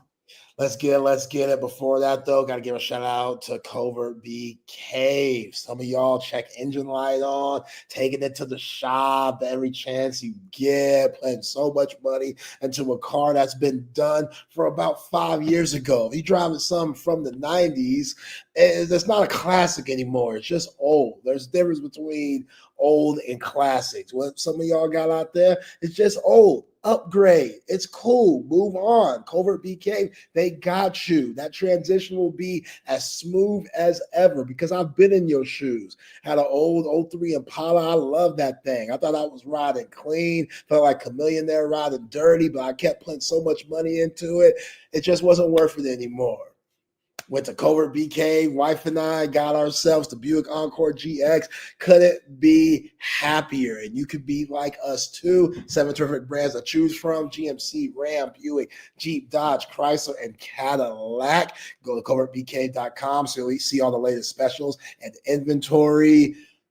again, guys, the customer service is just so good. Everybody there is so nice, warm, welcoming. They'll try to screw you over. No sleazy used car salesman. Any question that you have, they will answer to the T. And you just don't feel pressured like a lot of these other dealerships and salesmen will treat you. So again, go to covertbcave.com. See all those latest specials and inventory. Nobody beats a covert deal. Not now, not ever.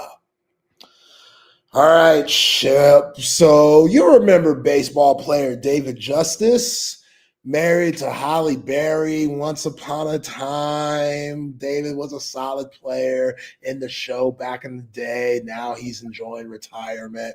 Well, David went on Matt Barnes' podcast and talked about the marriage with Holly Berry. And he said some interesting things that, I don't know, were kind of surprising. Check it out. We never had any major issues like that. It's just that because I was young and had only been in, honestly, one real relationship before her, my knowledge and my understanding, my wisdom around relationships just wasn't vast. So I'm looking at my mom, and I'm a Midwest guy. So in my mind, I'm thinking a wife at that time should cook, clean. Traditional. You know, and then I'm thinking, okay, if we have kids, you know, is this the woman I want to have kids with and build a family with? And at that time, as a young guy, she don't cook, don't clean, don't really seem like motherly. And then we start having issues. Okay, first off, David Justice, you married Holly Berry, bro. Shut the hell up. Shut the hell up. I'm not trying to hear that, dog. Are you kidding me? Not motherly? Doesn't cook or clean? You're married to Holly Berry. That's what a maid's for. That's what that's for, a maid. Holly Berry don't have to lift a finger. This is 90s Holly Berry. They were married from 93 to 97. That Holly Berry is putting up Shea Gilgeous-Alexander numbers. 30 a game, championships, MVPs. That Holly Berry, Flintstones, Boomerang, stop playing with me. Stop it. I'm not Did he trying not to see the program? that the program. Come on, man. Come on. I just, some of these guys, that's insane, David Justice. That's insane that your ego's that big that you looked at Holly freaking Berry. She chose you and you were like, nah, she's not motherly enough. She's not going to take care of my kids, or she's not going to cook or clean. Bro, hire a chef, dog. You're in the league. You play baseball for a living. She's one of the biggest actresses in all of Hollywood. You can afford a chef, bro. You can afford a chef straight out of culinary school, fresh. Probably got some student loans that you can help that person pay off. That could come just give you the best fine dining experience that you could have 7 days, 365, 24/7, bro. Holly's not going to do that, nor should she. Why was his mind like, I get it. He was young. He admitted it. He was young, but you make it work. And I'm not saying Halle Berry's a saint.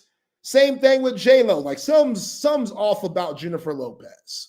As much as I love J-Lo, loved her role in Selena, she killed Selena, even though a lot of people don't appreciate that she did it because Selena's Mexican and, you know, J-Lo's Dominican or Puerto Rican or something, and they had an issue with that. I thought she killed Selena. I thought J-Lo's had a terrific career, but also J-Lo relationship-wise with Ben and, you know, Diddy, yeah, that wasn't the best.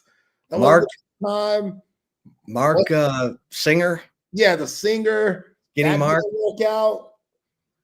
But also, like, you know who you're marrying. When you like when you marry one of these just elite women of the world, you got to understand what you're getting ready for. That's all I'm saying.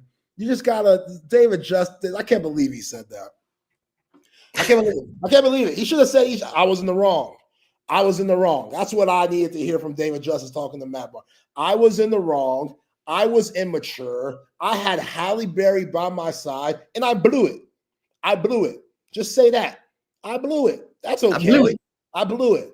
It's okay. Like, you're man enough to say that, but to have those thoughts in his mind, yeah, he didn't deserve her. He didn't deserve her at all. But hope he's doing well. Hope life's good for David Justice. But he blew that. He blew that. He blew that. I'm with you. Wow. All right.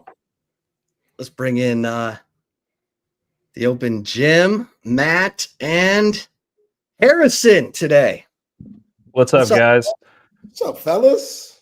Yeah, I think it's probably pretty hard to take responsibility when you have arguably the biggest fumble of all time with Halle Berry.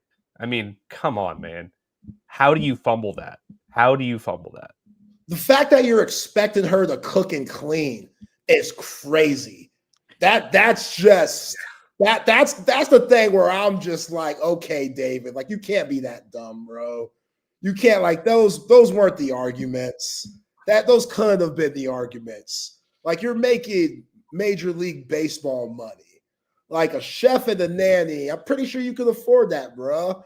I'm pretty sure that's not gonna cut too deep in your pockets. But hey, yeah, I hope you learned.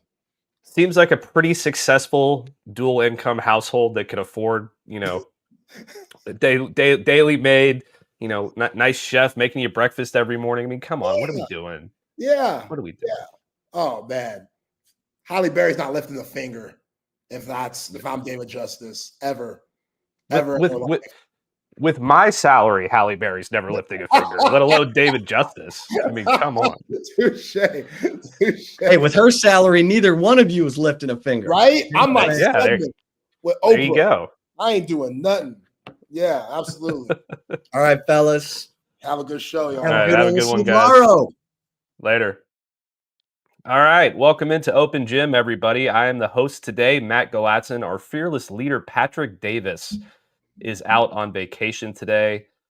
He had a big weekend, and he's earned a much-needed day off, so we are giving him the day off today. So joining me today is my buddy Harrison Reno. He worked for a long time with me over on Texas Longhorns on SI, Texas A&M Aggies on SI, did some NFL work together.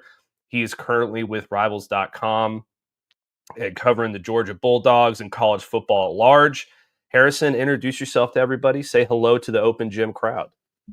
Yeah, thanks for having me, Matt. Really appreciate you bringing me on. I know we still do a little bit of work here together. So I've known Matt for, almost 4 years now.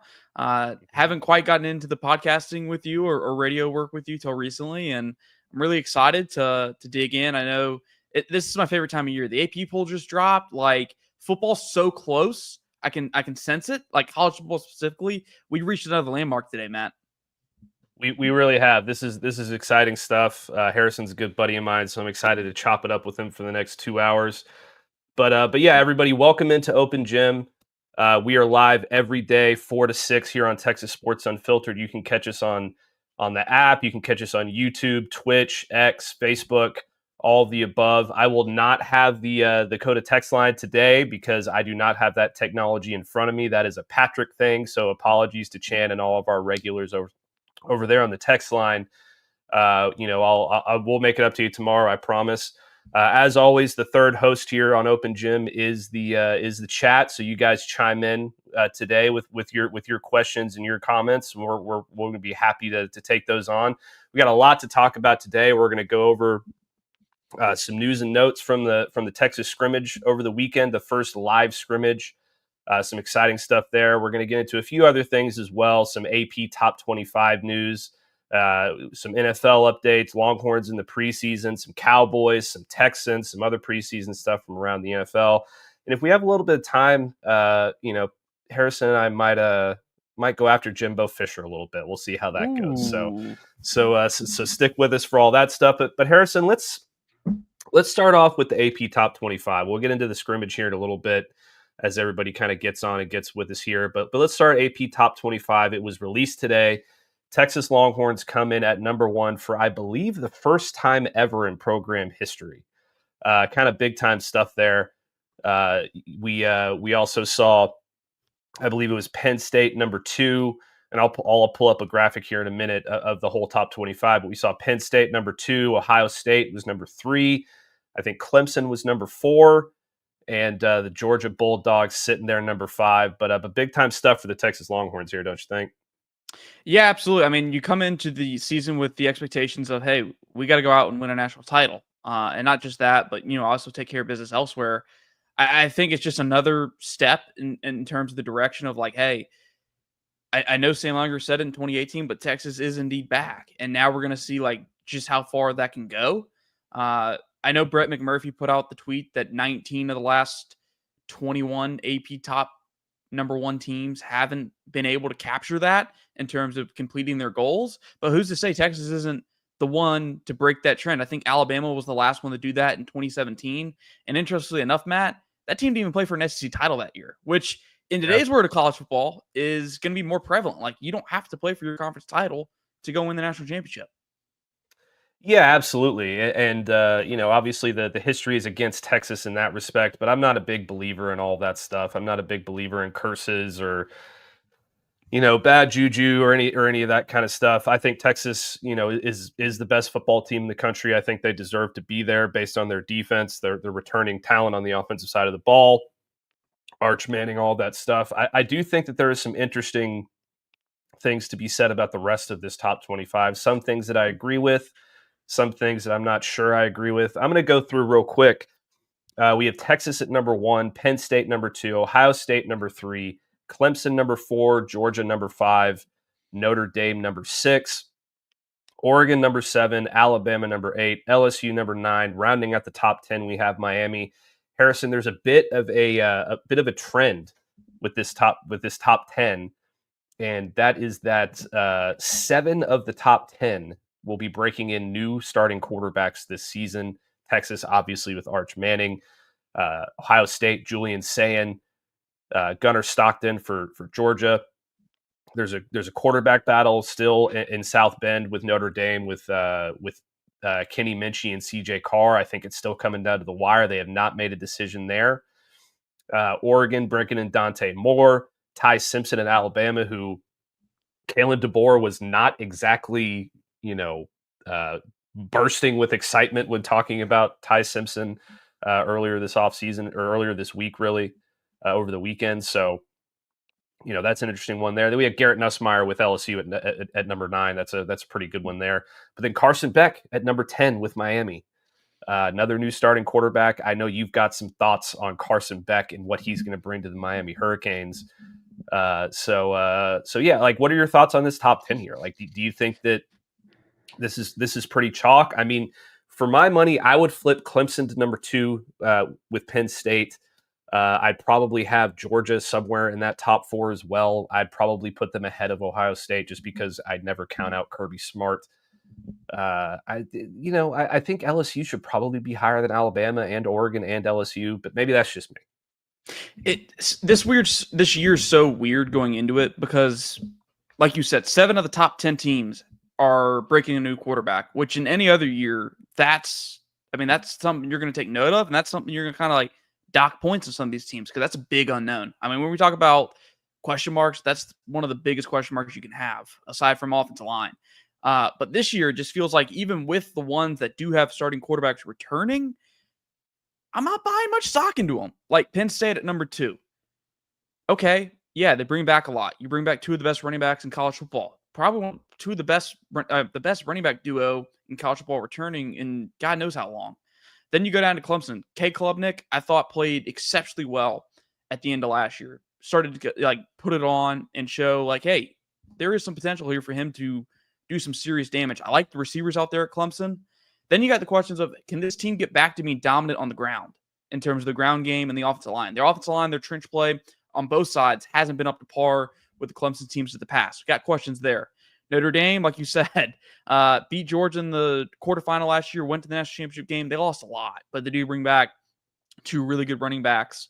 I don't want to say I'm out on Notre Dame because I doubted Notre Dame last year, and they proved me wrong on multiple accounts. So I don't know if I'll quite doubt them as much. And then you look at LSU. I think to me, Matt, actually, we'll pause right there. Let me go to Alabama. I feel better about Alabama this year than I did last year. I think this is the first year, definitely going to be the first year where Kalen DeBoer is going to have his guy in terms of like, hey, we're going to run the offense my way and the way we did it at Washington, which if you go back to his times over the years, even at Indiana, this guy likes a gunslinger back there. This is a guy that I don't believe has had below a 3,000-yard passer in his college coaching career. Like, this guy wants to put up yards through the air, and he wants to do it explosively. Now, whether Ty Simpson is his, the guy he's going to gush over and be somebody he's absolutely in love with, I don't think it needs to. I just think they're going to get back to what Kalen DeBoer wants to. I think that's a further sign by bringing in Ryan Grubb. I think the quarterback run game, I mean, yes, Jalen Milroe was dynamic and you had to use his explosiveness, absolutely. But his deficiencies as a passer is what really hurt that team down the stretch last year, especially with the run game.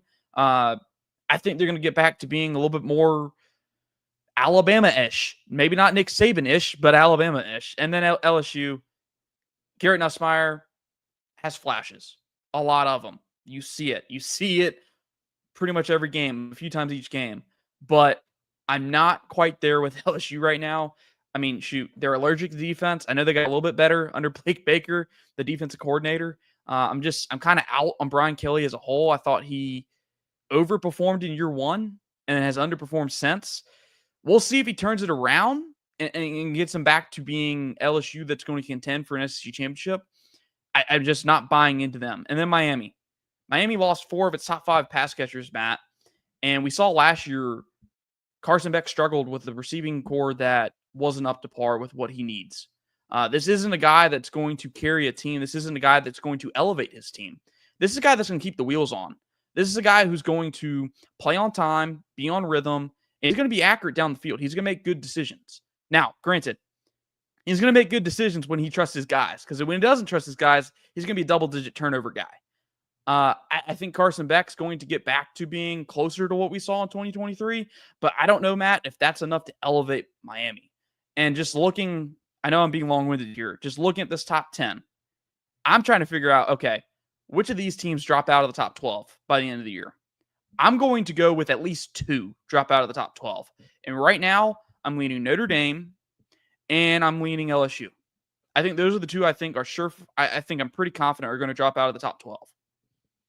Okay, interesting. A lot of people have LSU playing for an SEC championship this year. I'm not one of them. I do think they're going to be pretty good. But if I had to pick 2, I'd pick Notre Dame and I'd pick Miami. I don't believe in Miami at all. I don't believe in Carson Beck at all. And they have this kicker named Bert Auburn who's had some issues in clutch moments. So that's an interesting one for me. And then I agree. Hair of the dog, I totally agree. I think Penn State is a very big question mark for me. I think they're a really good football team, but I don't believe in James Franklin until he proves it to me otherwise. Let's get into the rest of this top 25, though, Harrison. We have Arizona State at 11, Cam Scadaboo-less Arizona State. We have Illinois at number 12, Lenore Sellers in South Carolina at number 13. That's the best quarterback in the country for my money, so I think they maybe should be a little bit higher, maybe flip them with Miami. Michigan at number 14, I think is grossly too high. I do not believe in Sharon Moore. They were playing a true freshman quarterback in Bryce Underwood, who maybe he's amazing, but he's a true freshman. We'll have to see how that goes. Florida at 15, SMU at 16, Kansas State at 17, Oklahoma at 18, Texas A&M at 19, Indiana at number 20. I don't think they should be in the top 25. I think Indiana is garbage and overrated, and they have an easy schedule, so they're going to get a bunch of wins, but they don't deserve it. My Ole Miss Rebels at 21, I think is just a gross underrating. I think they should be in the top 17 somewhere in there. Iowa State with a sweet new logo that I have never seen before at number 22, Texas Tech at 23, Tennessee at 24, and Boise State at 25. Again, I've got some problems here. I'm glad they left BYU out of the top 25. I think that's probably correct. I would probably put Louisville somewhere up here. I would probably put Nebraska in here. I think that they're going to have such an easy schedule that they're going to finish the season in the top 25, but that's kind of projection going forward. Texas A&M might be a little low, but until they get that 8-4 monkey off their back, then they're gonna continue to be kind of in that range. Oklahoma at 18, I think, is a good spot. Kansas State, I think, is probably in a good spot. But yeah, take Michigan out of that top 20, flip them with Ole Miss. I think we're looking pretty good here. I got 2 points, and one of them I'm gonna save the hot take because it's kind of a hot take, but maybe something that I can convince others to join me with on, and that's a team I want to move into the top 25. But first, I think it's interesting, kind of as you mentioned, we look at Michigan and Illinois. I think they're both a little bit overrated. You talk about Illinois; they're one of those second tier Big Ten teams, and it feels like for the last 5 years we've been talking about when is it going to be that a second tier Big Ten team moves up and goes and challenge for a Big Ten title. Is it going to be this year? Is it going to be next year? Like we've been asking. I know they bring back Luke Altmaier, and having a returning quarterback is at a premium this year across the board in terms of top 25 teams. There's not many of them. I get that. I buy into that. I'm just not sure if they're going to be able to get it done in a Big Ten that is still going to have an Ohio State, is going to have an Oregon, teams that are, yes, having to reload, but Illinois has not shown me anything to warrant a top 12 spot in college football going into the year. Michigan, kind of same thing. They struggled last year. They have a lot of questions in terms of their quarterback. Do they have the right guy? Do they have the weapons around him to be successful? I don't know. And then Matt, I'm going to throw this out here. And this is a team I'm very bullish on. This is a team you've seen kind to build up over the years since their coach has gotten there. And maybe I wouldn't put them in the preseason top 25, but I think by the end of the year, I wouldn't be shocked if they make their way into it. And that's Georgia Tech. I get it. Haynes King has had some injury issues last year. My biggest question with them is, hey, is Haynes King going to be Superman? Is he going to play all 12 games? Because if so, they're going to be dangerous. And you look at their schedule. Their 2 toughest games, they're kind of bookends. You have number 4 Clemson at home, which I expect, assuming Clemson lives up to the hype, will take care of business. Then their only other ranked game right now is Georgia at Mercedes-Benz. They gave Georgia quite a fight last year. One of the craziest games I've watched in quite some time. And then you look at the rest of their schedule, Matt. Aside from the trip to Colorado, they play Temple at home, Wake Forest on the road, Virginia Tech at home, Duke on the road, Syracuse at home, NC State on the road, Boston College on the road, and Pitt on the road. I get it. You have some teams that maybe you're going to make them slip up, maybe a Duke on the road, a Syracuse at home. Fran Brown has that team program looking pretty decent. I'm pretty bullish on Georgia Tech. If Haynes King is healthy, Buster Faulkner is hell on wheels as a coordinator. I mean, just gives people fits defensively. I kind of like him. And it would be a huge deal for that program to get into the top 25 at any point in the week, in the weeks along the season. But I think I wouldn't be surprised if you see them go in and you see a team like a Tennessee take a step back. I think they're 8-4. I think they have that written over them with some of their changes they have. I wouldn't be shocked to see a Georgia Tech type team get in here. Maybe, heck, you might be able to convince me that a Louisville, somebody else from that ACC that's unranked right now, ends up in that top 25. Yeah, I'm right there with you with Illinois. Brett Bielema, I think, is one of the more overrated coaches in college football. He had his struggles at Arkansas. That's why he was, he had his struggles at Wisconsin. Look, I don't think that he is a Big Ten championship level coach. I think he's fine, but warranting a top 12 ranking based a lot off of the way they finished last year. And I think probably the fact that their schedule is on the cupcake side, even for the Big Ten. They don't really have to play a whole lot there. So that's probably why they're up there. I'm not seeing them as a legitimate, college football playoff threat. They might make it, but I don't think that they're going to challenge anybody. I think they're going to be a lot like Indiana was last year, where, they get a bunch of regular season wins and then we get to the college football playoff and they go up against a South Carolina or an Alabama or an LSU or someone like that, and they just get their brains beaten in. But that remains to be seen. That they're there for now, and I think overall, the big takeaways from this are, they're favoring the favorites, Texas and Penn State and Ohio State, Clemson, Georgia. those are the teams that kind of everybody's talking about to challenge for national championships and challenge for conference championships. So, it is what it is. Again, preseason polls aren't really the end all be all. They're not the, all this stuff can change. I mean, as we talked about, just to jump off this segment, 19 of the 21 teams that were ranked number one in over the last 21 years have not won a national championship. So we'll see what happens. But Texas, for the first time ever, enters the season as the AP number one team in the country, and they're going to have a target on their back walking into the shoe in Columbus against the number one or the number three team in the country in Ohio State, number two in the AP poll in Ohio State. Don't worry, Fox, you can still market the number one versus number two because of the coaches poll, so you get to have that. But we'll see. They what might happens. even do what CBS did a few years ago. They might do number one versus number one. When I think CBS did it for Georgia, Tennessee, when one was AP poll number one, the other was coaches poll number one. Yeah, we'll see what happens there. I mean, I wouldn't put it past them just to get some marketing dollars out of that whole thing, but we'll see. I like Texas at number one. They're my preseason number one. They're my preseason favorite to do, to win a national championship, do all the things. So it should be interesting to watch. Speaking of the Longhorns, Harrison, we had our first scrimmage, full scrimmage, live, the whole thing over the weekend. There was a lot to take away from it. I was not in attendance, but I do have some notes and things like that. And it starts with the offense. I think that the big takeaway for me, or the most, how should I say this, positive takeaway that I had, is that it seems like Ryan Wingo and Arch Manning have a hell of a connection. I believe I saw that they connected on 3 touchdowns, and Wingo was running excellent routes. He was in the right places at the right time. He was looking at every bit of a number one receiver, and Arch Manning was hitting him time and time again. Those two looked very, very good together, and I think that that's going to be a huge key for what we're looking for in this offense. And our usual host Patrick and I have talked about this quite a bit.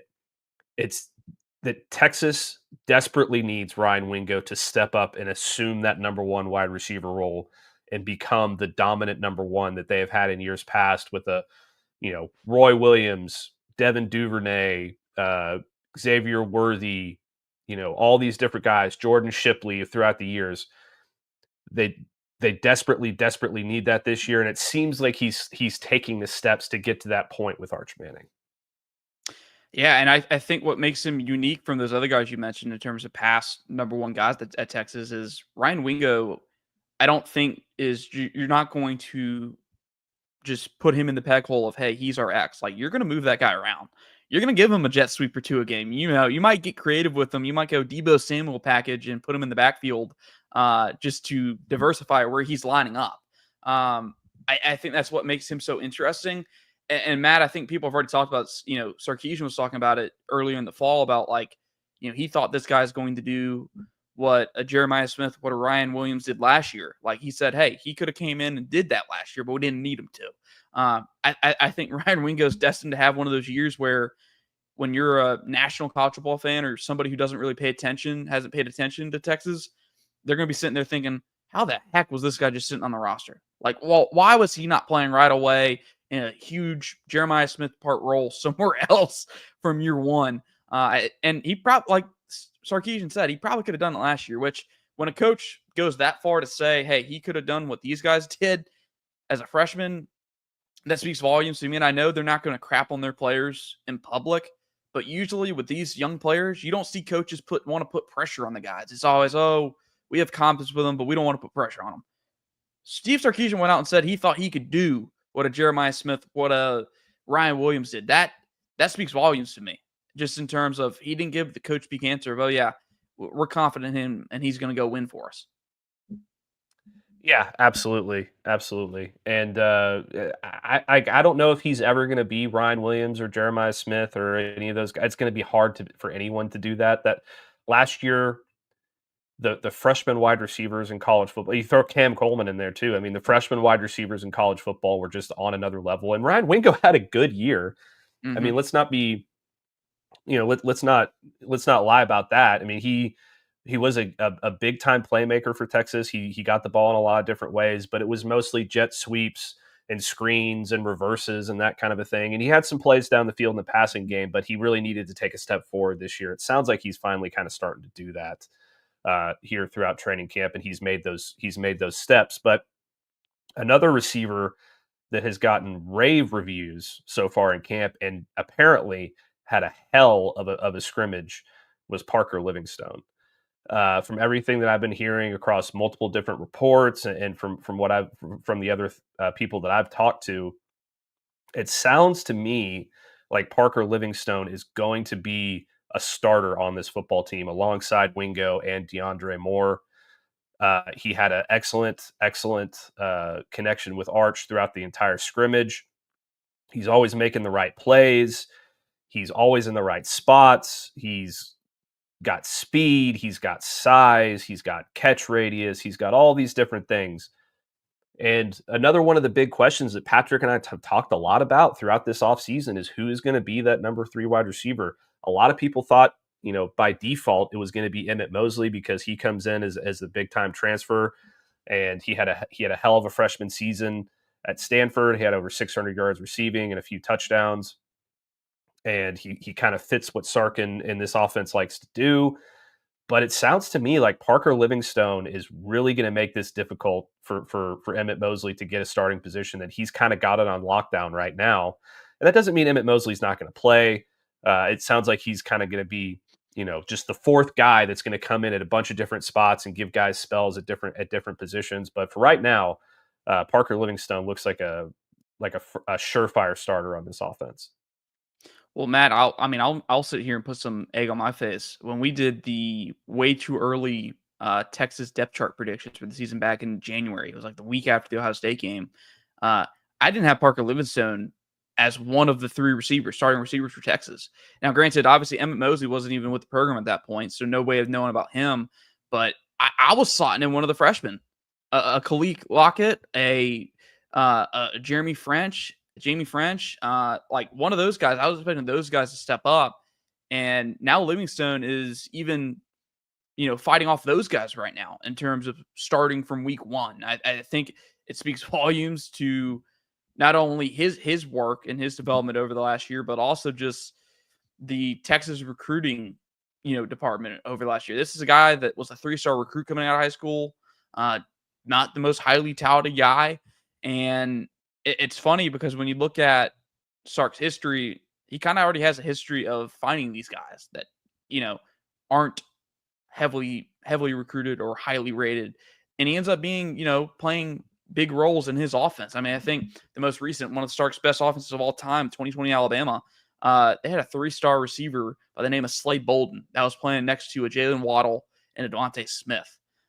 Granted, those guys had tremendous seasons. And we're talking about Parker Livingston in a way where he might even be more successful than Slade Bolden was. Have a more productive season playing in a receiving core that maybe doesn't have the standout dominant number 1 like a Devontae Smith, but has 3 really good guys. Mm-hmm. Yeah, no, I like that. And, we'll see what happens with Parker. It just seems like, he's got the roommate connection with Arch, and he's got all this different stuff going for him, and he's making the plays, and that's what you got to do to enter the circle of trust with Sark and kind of be, a reliable part of this offense. And if he keeps it up, do not be shocked to see him on the field as a starter against the Ohio State Buckeyes in week 1, going up against that incredibly talented secondary with Davison Igbinosun and Caleb Downs and Jermaine Matthews and all these other guys that they've got there at Ohio State. So that'll be a challenge for him regardless. That'll be a challenge for the entire offense. And a couple other receiver notes before we move on to another position. Dalen McCutcheon seems like he's kind of a lock to be the number 2 slot guy behind DeAndre Moore. He's earning himself some playing time. And even Khalil Lockett, who a lot of people thought could be a starter after they signed him because he's just this 5-star, super athlete, great receiver out of Texas. He's also earning himself a spot in this rotation. It seems like he had a very good a very good scrimmage there for himself as well. So that's all positive stuff there. On to the running backs, and this is kind of a little bit what everybody expected, I think, but it sounds like Trey Wisner and CJ Baxter are kind of rotating as 1A, 1B. They ran the ball pretty well in the scrimmage from all accounts. They struggled a little bit on the goal line and in the red zone, but that's kind of to be expected. When you in your first scrimmage against what might be the best defense in college football. But both of them played pretty well. Both of them had their moments. It sounds like Jarrett Gibson and Christian Clark are both kind of fighting for that number 3 spot, which is also kind of to be expected. But I wouldn't be surprised to see, Trey Wisner and CJ Baxter kind of split carries against Ohio State. And then these other guys, Jarrett Gibson and Christian Clark, kind of get in there and be, have their moments to do something within this offense in week 1. Yeah, I'll be curious because it was Gibson that they were using a lot in terms of short yardage situations. I'll be curious to see if that's something that Clark will challenge for in terms of like, hey, are they going to split those? Obviously, Gibson had some fumble issues last year. I wonder if that's something that they're competing over. I mean, the room, I know there's that picture of I forget exactly what year it was, the running back room with all their NFL jerseys. I mean, it's a possibility that this room turns into that in terms of all these guys we're talking about now end up getting drafted in the NFL draft in the next 3 or 4 years. Matt, I'm excited about, I guess, just seeing Baxter back. I mean, you think back on his freshman year, he was just dynamic. I mean, out of the backfield as a pass catcher, in the backfield as a traditional running back, just dynamic, was explosive. I wish we got to see him last year behind one of probably, I would say I think last year's offensive line was better than the year before's. I think obviously there were some games where the run game wasn't as productive as you'd wish, but in those games where it was hitting, the run game was hitting. And I would have loved to see what they could have done with a healthy CJ Baxter. I'll be very curious in terms of coming back from that ACL. I mean, you see these guys usually, they'll come back and they'll look good. They'll put up the stats, but it's like that year, the second year removed from the injury, that they really hit their full stride and they look every bit of themselves as they did before the injury. I'll be curious to see how quickly we see the CJ Baxter that we saw as a freshman. That's kind of my big question with that room. Same thing with kind of Christian Clark coming off a season-ending injury, is how quickly they get that confidence back and realize, hey, my knee's fine. It's repaired. I can trust it. Let's go put my foot in the ground and, go try and make people miss. Yeah. And you talk about the goal line stuff. I feel like Jarrett Gibson's going to be involved in that. It just, CJ Baxter coming into camp at 230 pounds and looking like, he carries that 230 pounds very well is going to, I feel like he's going to kind of be the de facto goal line guy, which, that was CJ Baxter. I know that they had other injuries at different points last year, but and I think pretty much everybody that's listening to this would agree with me. CJ Baxter was the biggest loss that they had on that team all year last year. They missed him early on in the season. They missed him in key moments on the goal line against an Ohio State or against whoever else it might be. They missed the short yardage guy that you could just hand the ball to, and he would use his power and his drive to kind of get those 3-4 yards that you needed to move the football. And that's nothing against Trey Wisner. I mean, he was incredible last year. He's a leading returning rusher in the SEC, only rusher over 1,000 yards in the SEC that's returning. And by all accounts, he's only gotten better and better as the offseason has gone on. And I expect him to have another big season and be a huge part of the offense. But having both of those guys in that rotation and having both of those guys healthy and be able to do different things is going to be massive for them. And then you talk about Jarrett Gibson taking steps forward with catching the ball out of the backfield and being a little bit more aggressive in his cuts and kind of, being a little bit more patient back there as well, and finding the holes rather than just screaming into the back of the center every time he gets the football. And Christian Clark, who, let's be honest, everything we've heard, this guy's ability to get in and out of cuts and explode downfield is something that nobody else in this running back room has. So if he can find a way onto the football field, I think that would be huge for them. And with that running style, I think it just fits well with what this football team wants to be, what this offense wants to be. This is a wide zone run football team. You see it with all the West Coast guys in the NFL these days, a Sean McVay, a Kyle Shanahan. You want a running back that, what makes the wide zone so hard to defend is, hey, we're going to push you horizontally. We're going to push you to the edge. But if it's not there, we're going to look across the offensive line. We're going to try and find the cutback. And if Christian Clark is one of the more explosive, one-cut guys, and he could, push horizontally and then get vertical just like that, that's only going to make the offense more explosive. I think it would make this offense even better if they can kind of mold the run game together, because they are a wide zone team traditionally. But I would like to see them when they did run counter, when they did run power, maybe diversify a little bit, makes it a little bit harder in terms of stopping them. And I saw a clip from Nick Saban, I believe it was last week, and I believe it's from a few years ago. He was talking about the RPO game, and he said the traditional zone RPO run game is a little bit easier to stop than your man gap scheme RPO game, which is when you have, you're showing counter action, you're showing power action. I think it would make Texas even better to start incorporating those, because then, as Nick Saban said, you're going to give defensive coordinators fits, because, hey, when linebackers see pulling off at the lineman, that's a run key 9 times out of 10. And then you're opening up windows in behind. I'm really excited, Matt, for this offense, because it feels like they have what they want in terms of personnel at both running back and receivers. I meant make the point earlier. When you look at the receivers they have, when you talk about a DeAndre Moore or Ryan Wingo, even a Parker Livingston, an Emmett Mosley, I think the one commonality between all these guys is these guys are going to get yards after the catch. They're going to be creative. They're going to be explosive. And I think when you watch Arch Manning, I think when he can play on time, when he can play in rhythm, he's going to hit guys in stride. He's going to let them create after the catch. I think that was the one criticism that people had about Quinn, was sometimes the ball wasn't as great where it would allow them to create after the catch as much as possible. I think that's something that's going to be different this year. They're going to be able to create more after the catch, because I think you're going to have a guy back there that's just a little bit more consistent in terms of ball placement. Yeah, and he's got a little bit more juice to it. What do they say? A little bit more juice. Yeah, that's a good word there, Harrison. A little bit more juice behind his throws too. Maybe gets it to him a little bit quicker, fits it into some tighter windows, all those different things. And also, he's going to be able to use his legs a little bit more, which I think is going to help this offense out tremendously. Probably the biggest red zone difference is his legs. Just that. I mean, yeah, quarterback power. I mean, quarterback counter, like anything. Like, just having that ability, that threat, is going to make this team all the more difficult to defend in that red area.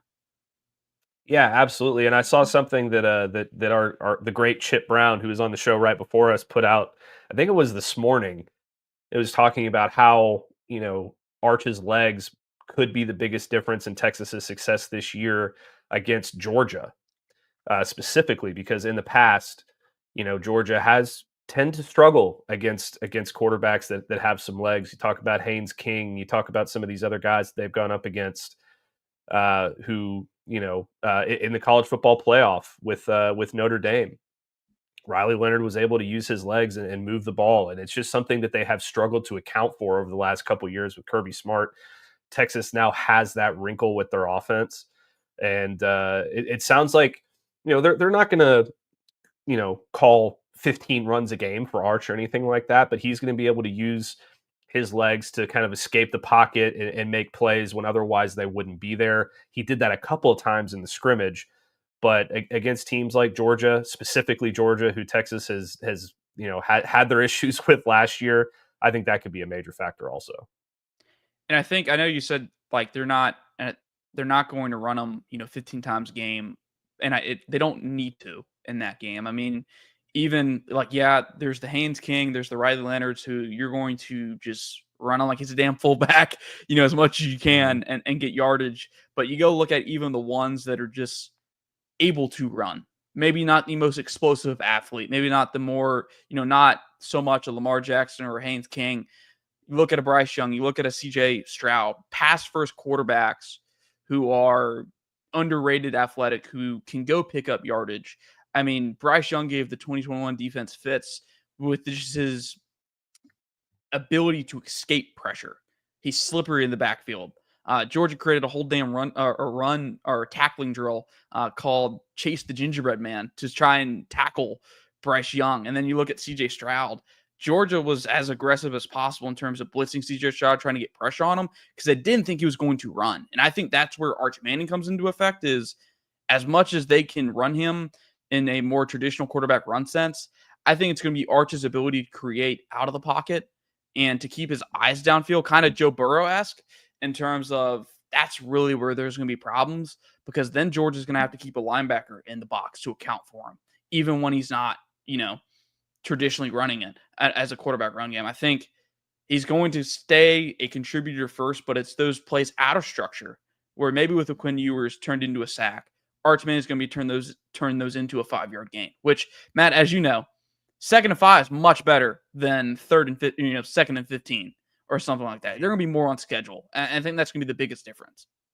Yeah, absolutely. I totally agree with you. And, that's just something that Texas has not really had since the Sam Ellinger days, and before that it was Colt McCoy. Like Chip pointed out in that article again, is another great point, is they don't need him to be Vince Young.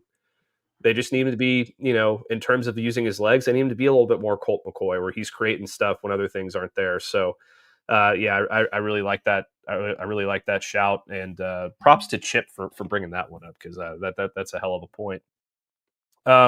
Let's move to one of the things that was a little, like, I can't tell if this is concerning or, I mean, there's concerning aspects to it, obviously, but I can't tell if this is really concerning or if this is just kind of what we should expect based on the defense that Texas has.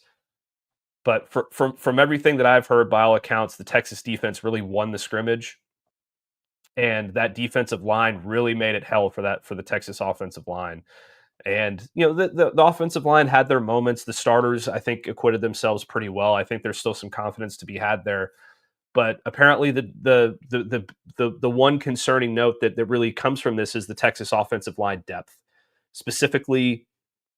Obviously behind the starters, but specifically at the tackle position. They lost Andre Kojo for the season with a knee injury, which is extremely unfortunate. That you hate that for him, because he's been waiting for his opportunity.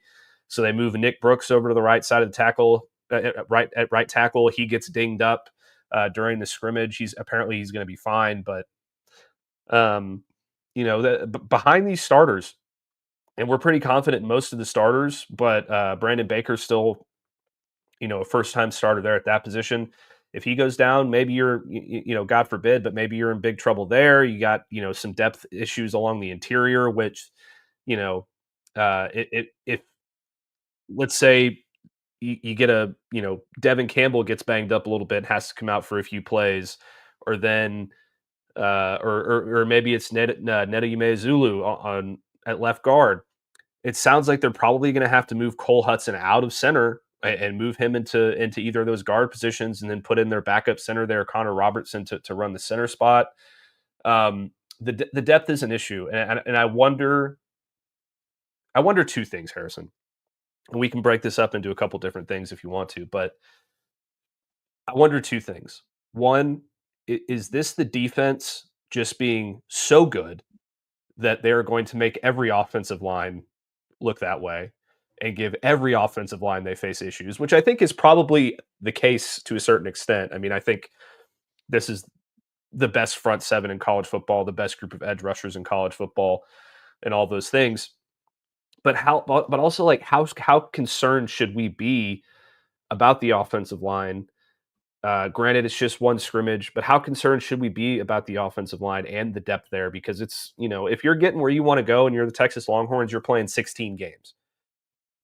And it doesn't sound like you have a deep enough room necessarily to make it 16 games and really feel great about it. You can feel pretty good about it, but you don't feel great about it. I think it's definitely, like you said, I think it's definitely a mix, but I think I lean more toward it's just that's what this defense is going to do. But I also think there's the other side of this is I don't think you should be expecting the offensive line to be 50-50 versus defensive line right now.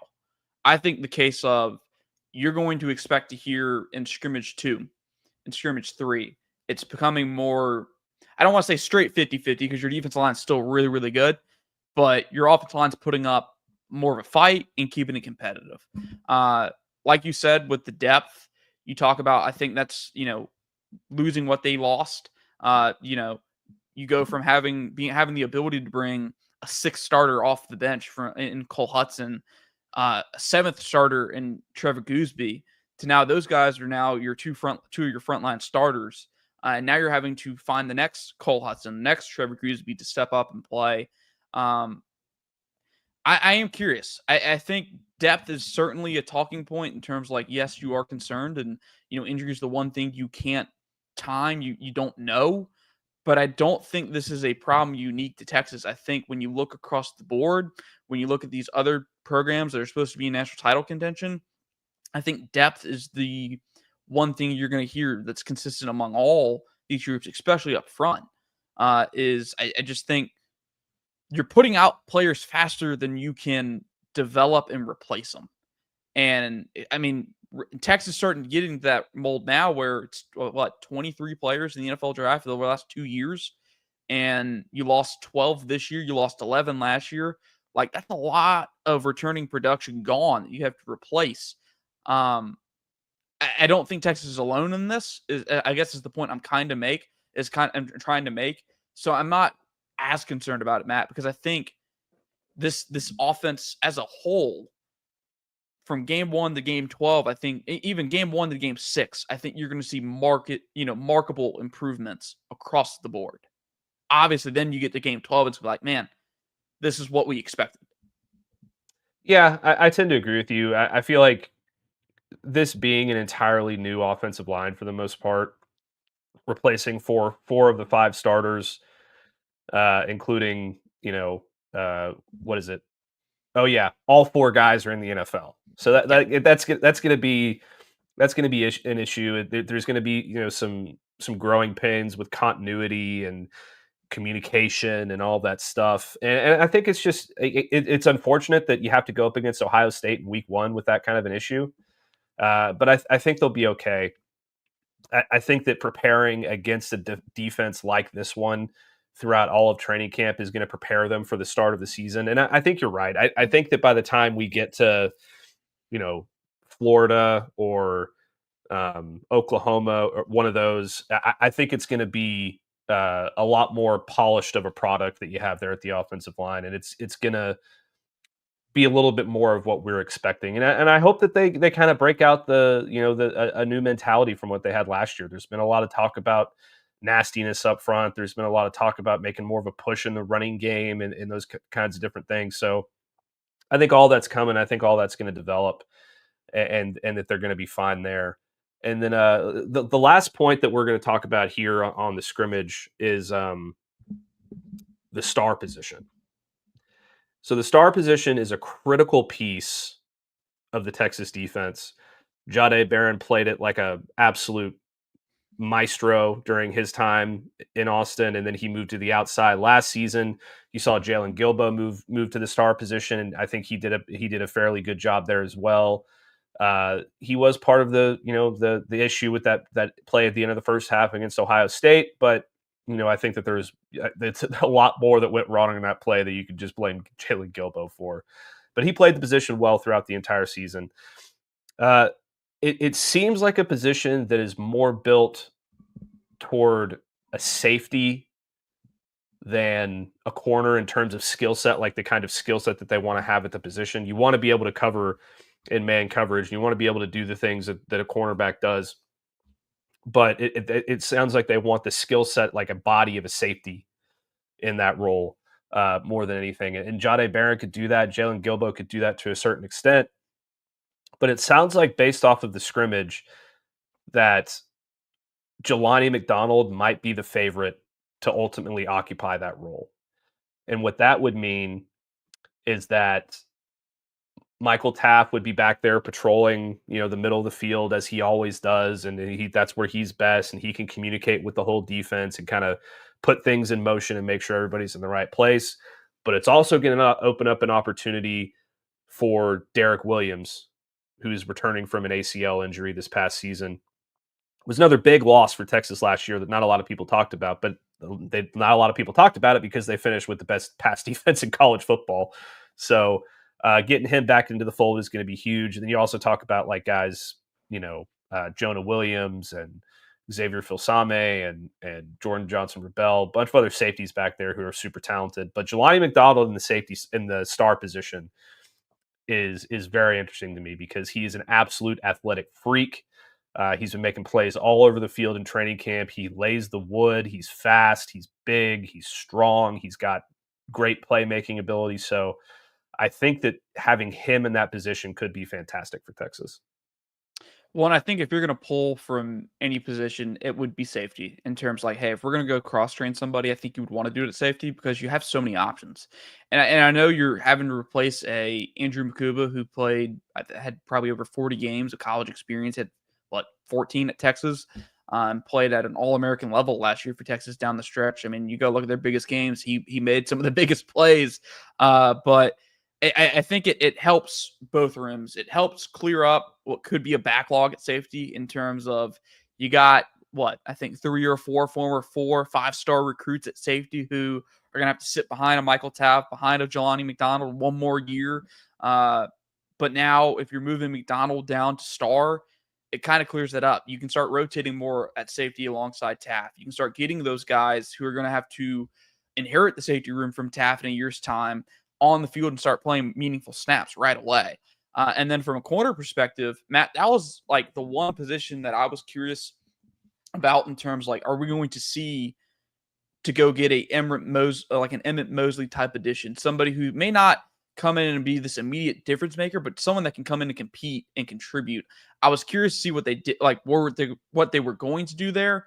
But by the sounds of it, and from what they've now shown going into this year, they have confidence in that room. And I think moving a Jalen Gilbo to the outside, you have your 2 most experienced corners in him and Malik Muhammad on the outside, facing an Ohio State receiving core that's bringing back a Jeremiah Smith, Carnell Tate, and then you're talking about your only new addition in terms of returning starters. You're going to have a new starting star, and you're going to have a new starting safety alongside Michael Taft. I think this might be kind of like how we talk about with, in terms of offensive line, you're starting your best front 5. This could be your best back 5 that you could want in terms of, hey, we're getting our best 5 players on the back end, on the field, all at the same time. Yeah, I couldn't agree more. I'm especially interested to see how Jalen Gilbo performs at the outside corner. I think he's better suited for that than playing inside, a lot of which is because of the speed that he has, but he's just a really smart football player. And I think that he's going to be able to kind of, fill in for. He's not going to be Janae Barron. He's probably not going to win the Thorpe Award and be arguably the best corner in the NFL draft and do all those different things. But he's going to have a really good opportunity to make a name for himself in terms of NFL draft position and all those different things out there at the other outside corner position. And, being on the other side of the field from Manny Muhammad's going to have its challenges. There's no doubt about that because Manny Muhammad's a blanket out there. Nobody wants to throw at him. That's why he didn't put up a ton of stats, is because he's so good in pass coverage. And he's trying to take a step forward himself as well, being a little bit more of a playmaker and getting some interceptions. So Jalen Gilbo is going to have a lot on his shoulders next year. He's going to get thrown at quite a bit, I think. But I think he's going to be able to handle it pretty well. And I think that star position is just perfectly suited for Jelani McDonald there, and he's going to be able to do a bunch of different things. And this Texas secondary is going to be one of the best in the country again. I have no doubt about that. Even with the coaching changes with Dwayne Akina and Mark Orphy and all that different stuff, I think that it's going to be a very, very talented unit that's going to be one of the best in college football yet again. So that should be interesting to watch. And then I guess we'll do one more note that I think Texas fans are curious about, before we take our first break of the day here. Last year, and I know Hair the Dog already told me to lay off Scholarship Bert, but Scholarship Bert had his issues down the stretch. He choked it against Georgia. They probably win that SEC championship if he hits his field goals. If he hits his field goals against Arizona State, they're probably not in the position to be facing double overtime. And as a result, he was, I don't want to say encouraged to leave, but they wanted to find some new blood in the room. And he took his opportunity and he went to Miami, where he is now with another guy who you can't count on to win football games, and Carson Beck. So that should be interesting for Miami. But the kickers in the scrimmage, Will Stone did not have his best day field goal kicking, which he's a kickoff specialist. I don't think anybody really expected him to be, the number one kicker. They brought in another guy named Mason Shipley who hit a field goal, I think, from 45 yards out, and then missed his second attempt. But I believe that was from well beyond 50 yards. I don't have the exact yardage on that, but he looked consistent. He looked like the guy that I think is going to end up being your number one kicker going into next season. I think they're going to give Will Stone that opportunity, but it sounds like Mason Shipley's the guy who's kind of better suited for it. They should just leave Will Stone at his kickoff specialty position. I mean, look, it's no disrespect to Will Stone. You have a great gift where you can kick it out of the end zone every single damn time. I don't want you to change it. I don't want you to get in your head. I don't want you to think that you got all of a sudden learn how to, kick field goals every day. Just you stay there. Mason Shipley comes in over here. He's a reliable kicker, and you move forward with a, hopefully a reliable kicking game. And then apparently the new punter, Jack Bouwmeester, was just booming it down the field all scrimmage long. And he looked every bit like a absolute weapon at the punter position, which is something that Texas did not have last year. Their punting game was a struggle last year. Their field goal kicking game was a struggle last year. Patrick and I talked about it on Friday. Special teams was the weakness of this football team last year. So it's great to see that it's, at least it sounds so far like these things are starting to handle themselves pretty well. The term I learned last week that I hadn't heard used before, it was actually in a press conference with the special teams coordinator, was hidden yardage. And he was talking about how they track the 40 yards that teams get in field position in between punts and kickoffs. Like when you make a bad decision, bring it out of the end zone, they track that and they call it hidden yardage. And I guess they track it from year to year. I mean, yeah, absolutely. I mean, it's cliche. It's coach speak. You feel like in terms like, hey, you got to be good in all three phases. But yeah, I mean, sometimes there are games where special teams are legit the difference maker, the deciding factor in these games. Obviously, Texas learned that last year in this championship. You almost learned it again against Arizona State with Burt missing another field goal. Like that happens. And I think, Matt, like you said, not to dog on Burt, he hit his, he did his share of things in that Texas uniform, but also had his mistakes, had some things he wants back. I think Texas, this is a case where, you lose your starting kicker, you lose your starting punter from last year, but you bring in two guys that you hope are reliable and are guys that can be better. That might turn out to be the case where you're like, hey, we upgraded there. We made the right decision and got guys that we can rely on. And heck, with the history of the Texas football program and the last name Shipley, I would not bet against Mason Shipley being one of their best kickers of the last few years. Yeah, you got to love that name connection. I'm pretty sure there's no biological connection there, but you still love to see the name Shipley on a Texas jersey. It brings back good memories, just the warm fuzzies there. But all right, guys, we're going to take our first break of the day. Harrison and I are doing our first live radio show together, and I think it's going pretty well. But we're going to take our first message from our sponsors. When we come back, we're going to talk about some NFL stuff. We're going to get into our meathead of the day. And in that meathead of the day, we might talk about a guy named Jimbo Fisher. So stick with us. Open Gym here on Texas Sports Unfiltered, 4 to 6, Monday through Friday. Hi, I'm Dan Covert with my wife Hayden. Welcome to Covert BK. Our newest location in the gorgeous Hill Country includes Buick, GMC, Cadillac, Chrysler, Dodge, Jeep, and Ram, and hundreds of pre-owned and certified vehicles for you to choose from. We have 3 service departments that are ready to take care of your car, truck, or SUV with 86 service bays to accommodate any repair and get you in and out quickly. Come visit us today to select the vehicle you've been dreaming about. Covert, born and raised in Austin. Hi, this is Tom McKay, owner of Audiovisual Consultations. I got this, Dad. This is Camilla McKay, and my dad can help with any TV or stereo needs you have around your house. Just call him and he will come to you with advice and a great price. And the guys that work for him are awesome. They can install anything, anywhere. So, like my dad says, just relax and smile. We handle all the work. So just give us a call at 255-8678 or on the web at avconsultations.com. Say hello to Jason and the gang over at Relax the Back. They embrace a holistic approach for a healthier lifestyle based on 35 years, folks, of proven expertise, and my back couldn't be happier. Their motto is live wellness, and folks, they can transform your routine, your daily routine, into something very, very special if you have back pain.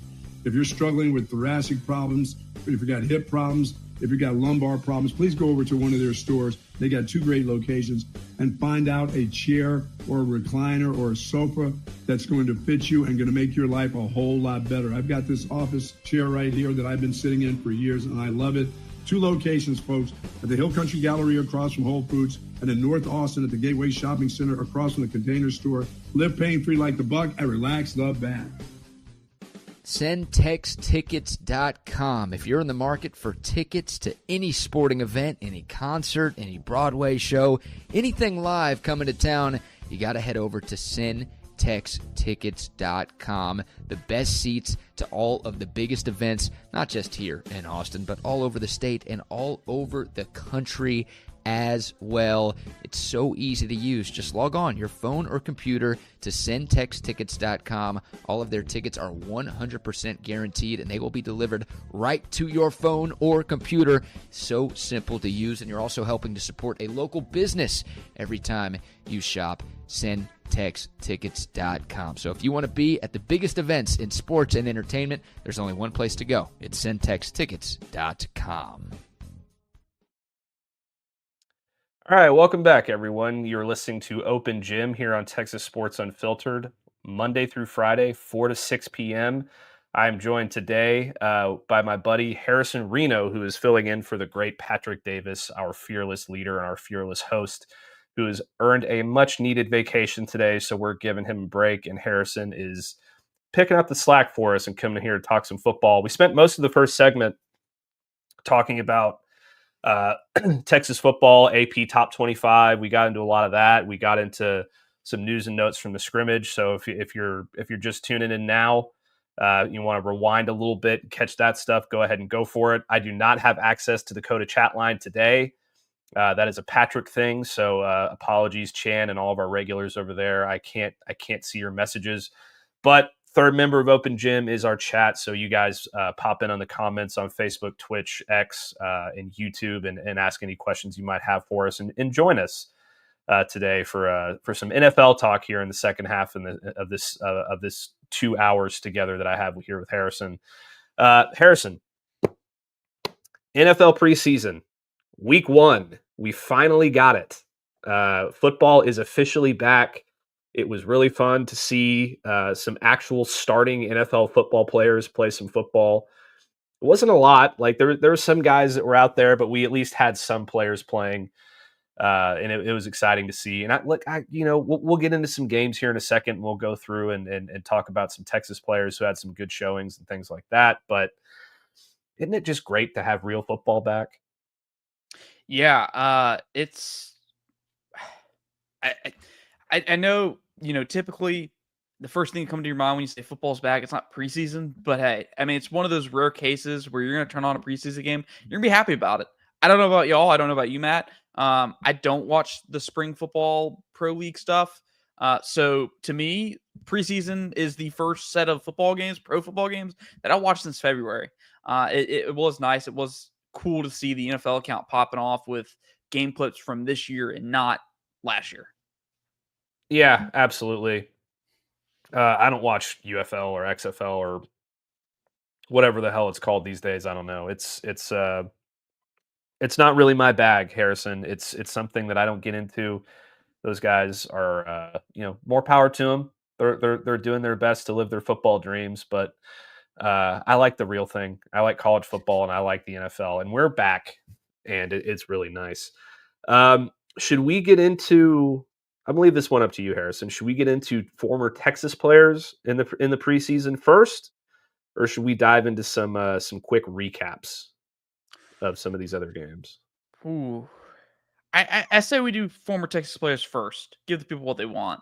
Because All right. everyone and their mom is waiting for Quinn Ewers to be talked about, just like they were the last 3 years. Yeah. Yeah, I couldn't agree more there. So, all right, let's get into it then. We will start with Matthew Golden. Obviously, he is in a big situation there in Green Bay. He is now the de facto number one wide receiver with Jordan Love, a much needed de facto number one wide receiver there in Green Bay. They have had some issues there. I think he was their first round pick in the NFL draft in how long was it? At least in the modern draft era, it seems like. Yeah, it's been quite a while since they picked a receiver in the first round in Green Bay, which is wild. I mean, it's also why Aaron Rodgers divorced him, a few years ago, which they might be winning that breakup. I'm not sure. Yeah, I'm pretty sure they're winning that breakup as it stands currently. But he went up against the New York Jets in his first preseason game last night. He had 1 catch for 7 yards. And again, he didn't play a whole lot. He only had, I think he had 1 or 2 targets in that game. He was not overutilized. I think they're pretty confident in what they have in him. And he just ran a little slant route, got open, got the ball across the first down marker. And that was pretty much the night for Matthew Golden, but it was positive to see. It looks like he's going to be their number one guy, and he's really making some strides there in Green Bay. Matt, I'm still a little bit salty that because that was the guy I wanted the Cowboys to take at 12 originally. I was thinking, hey, if the Cowboys are going receiver, if they're going skill player, go take Matthew Golden, because that was before the George Pickens trade. That was before they had their number 2. I was like, I think Golden and Lamb would just be an insane combo together. They'd both be really versatile where they can line up. And Matthew Golden, I mean, you saw it in his career at Texas, just creates separation naturally. One of the most natural separators in the sport last year. And of course, he'd go to the boogeyman, the Green Bay Packers. Not looking forward to seeing what he does against the Cowboys. Yeah, I mean, if I'm Trayvon Diggs having to guard Matthew Golden, I might as well go ahead and opt out that week. So I'm not looking forward to seeing the Cowboys have to face Matthew Golden, but I am intrigued by what he's going to be able to do in Green Bay, because when you talk about places best fits for Matthew Golden, Green Bay is one of those ones where he can go in there and he can be a star right away. And I do selfishly wish we got to see more of him, and hoping that we will see more of him before the season starts, because who wouldn't want to watch him go to work on the outside? Yeah, I totally agree. I think that his skill set fits Jordan Love extremely well. I think he's going to be the number one rookie wide receiver in fantasy football. I think he's going to have a great year. So props to him for earning himself that spot. All right, now it's time for a little negative news. Quinn Ewers did not look fantastic in his preseason debut. He showed flashes. He had some good plays. He had a few good throws in there. But he finished the day 5 of 18 for 91 yards. He was sacked twice. He lost 2 fumbles. Some of his incompletions were drops, so we're going to put that out there. But I don't think he was helped out by the offensive line either. He was under pressure a lot, so that certainly didn't help things. Naman, Matt, let me hear your Ewers praise today. That was your 7th round pick, who was coached by Sark for 3 years, and he still has terrible pocket presence. Okay, I'm getting into it. Naman. Let me crack the knuckles here and try and defend my boy here. I don't think he played his best football game. I thought that there were obviously things he could have cleaned up. I thought that his pocket presence is still something that needs to be improved, obviously, as he lost 2 fumbles and he was sacked twice. His offensive line did him no favors. His receivers dropping the football did him no favors. I am not going to completely write off a kid because of 1 preseason game and 1 bad performance in a preseason game. I don't know if people really remember, and before I say this, I am not in any way, shape, or form, or even close to getting to the point where I am calling Quinn Ewers Peyton Manning. Okay, I want to put that out there, so this doesn't get clipped and people don't, come after me. Anyways, they're going to clip it anyways, so it doesn't matter. But even the best quarterbacks in the history of the NFL have struggled early on in their careers. Peyton Manning was absolutely abysmal his rookie season. There are plenty of other examples of quarterbacks being terrible in their rookie seasons. They have flashes of greatness, but there are a lot of different examples of them struggling and having to develop and do all these things. Quinn is not Peyton Manning. He's not Matthew Stafford. He's not Drew Brees. He's not all these other great names or anything like that. But it would be ridiculous to write this kid off. Yes, that's exactly what I'm saying here, the dog. It would be ridiculous to write this kid off based off one performance in a preseason game. And I agree. He looked a little scared out there. It was his first time on an NFL field. His offensive line wasn't protecting for him. Again, I'm not going to count him out completely. He needs to do better. Yes. He needs to clean things up. Yes. His receivers also need to catch the football. His offensive line also needs to block for him. This is exactly my issue with the way that people critique the quarterback position in every way, shape, or form. Did Quinn make his mistakes? Absolutely. I'm not saying he didn't. He didn't play a good football game.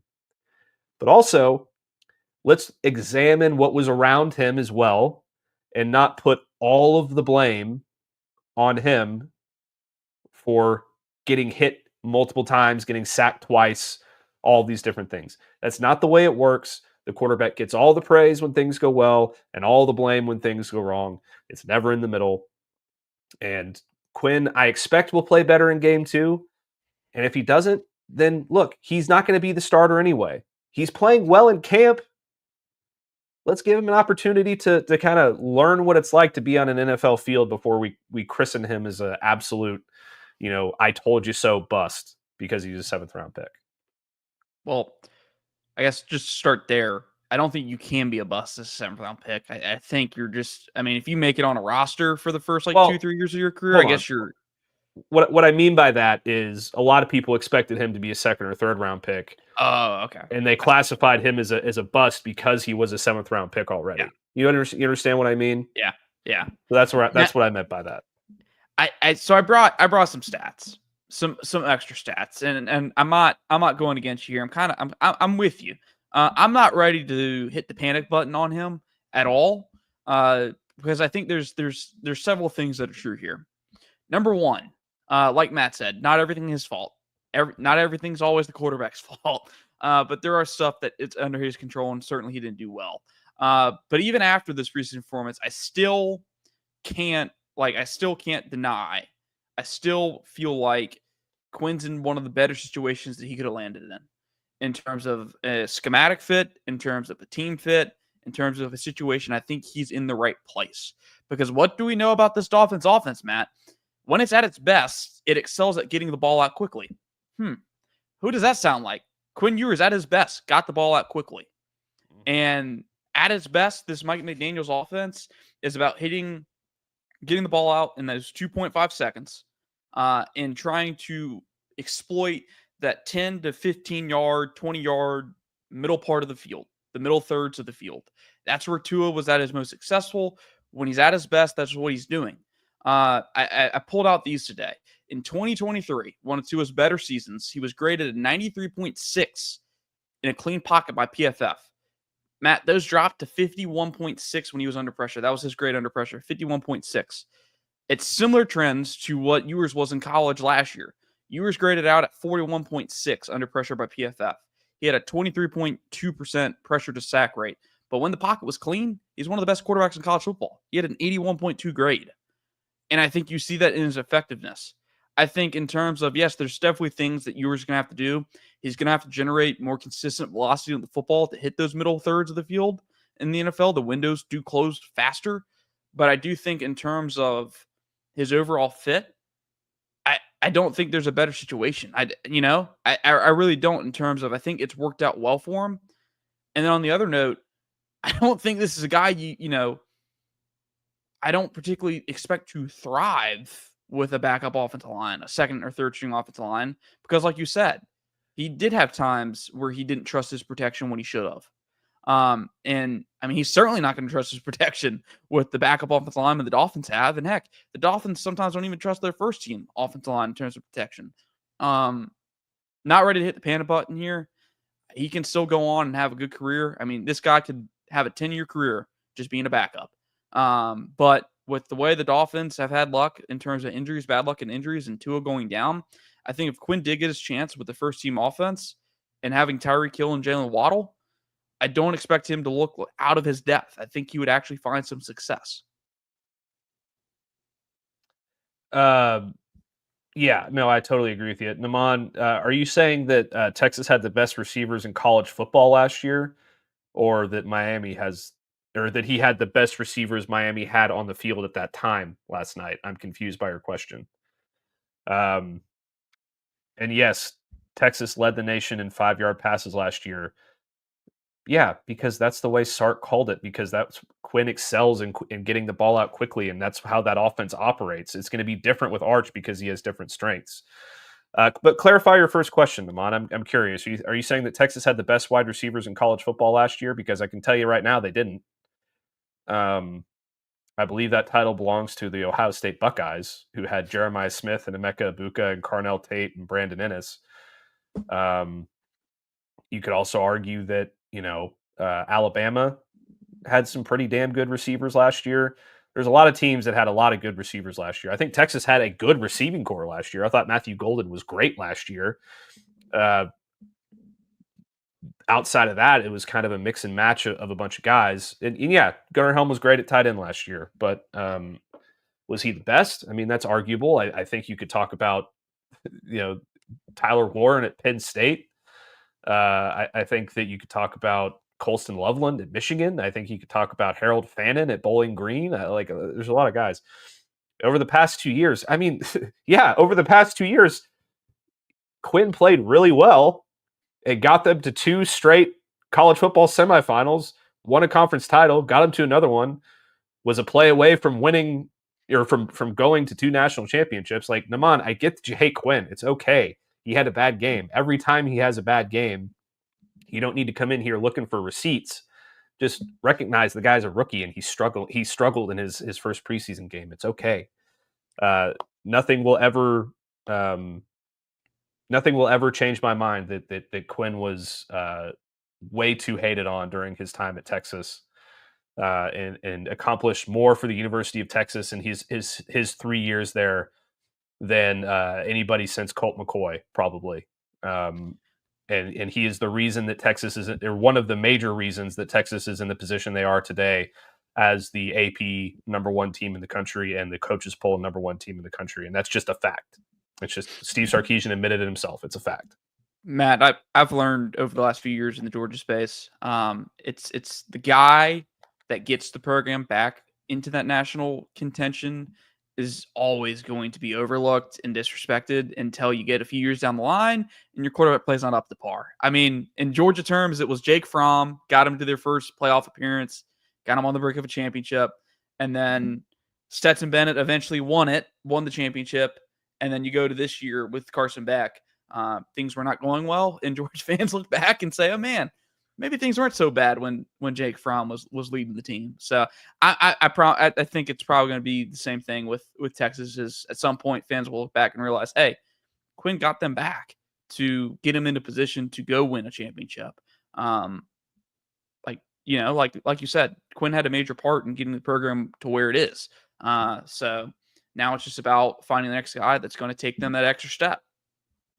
Absolutely, and I don't want to make this this hour of the show the Quinn Ewers hour, so we're going to move on. But that was meant to be a quick update. Anyway, he struggled. He was 5 of 18 for 91 yards. He had some good plays. He had some bad plays. Let's see how he bounces back in his second preseason game. I expect him to do a little bit better. Moving on to Jaden Blue, he did not play in the preseason game against against the Rams for the Cowboys. The update there is that it looks like he is going to be able to participate, barring another injury, against Baltimore this weekend in Arlington. So Texas fans will want to watch that and get their first glimpse at Jaden Blue in a Cowboys uniform and live game action.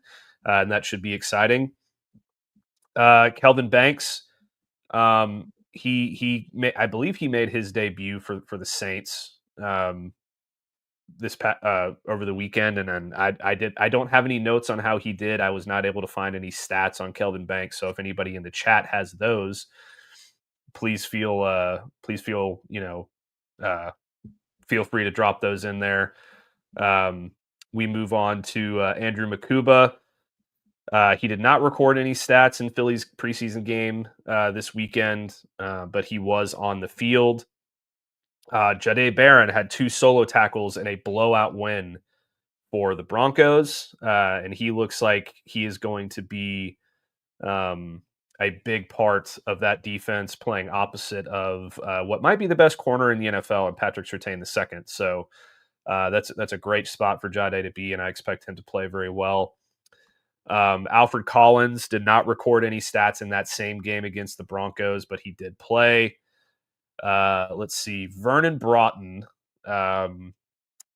He played pretty well against the Chargers. He had a couple solo tackles. They did lose that game 27-13. And Hayden Connor, I don't know if he saw the field in their game this weekend. I do not have any stats on him. I know that Cam Williams was on the field for the Eagles, and he was pretty solid there. Let's see. Baron Sorrell had 2 tackles for the Packers, and he and Matthew Golden both had a pretty solid showing. And then Gunnar Helm wrapping it up. He had a 16-yard catch in their 29-7 loss to the Tampa Bay Buccaneers this weekend. So, hair of the dog, we're going to get to the Cowboys. Don't worry, I promise you, we're going to get there. It's going to be fun. I'm going to shit all over the Cowboys, and we're going to have a great time. But was there anybody that stood out to you, Harrison, that we didn't mention? That was their 12 draft picks. But is there any other Longhorns that stood out to you? Any of the rookies that you were particularly impressed with? Not off the top of my head. I was curious to see Gunnar Helm. I want to see him get more opportunities in Tennessee. I mean, off the top of my head, they don't have that much in terms of talent at receiver. Like, I think he's a guy that's going to have his chances, plenty of chances to make an impact there in Tennessee. Playing with Cam Ward, playing with a rookie quarterback, I think that's going to be something to monitor over the coming weeks into this season. But yeah, I mean, I know it's first week of preseason, so there's, outside of Quinn, there's not much of note, much to talk about. But I will say, I think of the 12 draft picks, I mean, it's pretty notable just how many of these guys are going to have a chance at starting from year one. Like, we're talking about a preseason group of rookies that you probably won't see much of in the preseason because they're going to be playing meaningful snaps in the regular season. Yeah, absolutely. I'm particularly excited this weekend to see what Jaden Blue could do for the Cowboys, because he's been making a move up that depth chart. Looks like he has a chance to play a serious role in that offense, and it should be fun to see him out there. So let's do it. Let's talk about the Cowgirls, as Hair of the Dog just put it. Let's talk about the Dallas Cowboys. Let's make this the Jerry Jones hour. We won't talk about them for the next 30 minutes. I promise, guys. But we won't. We could, but we won't.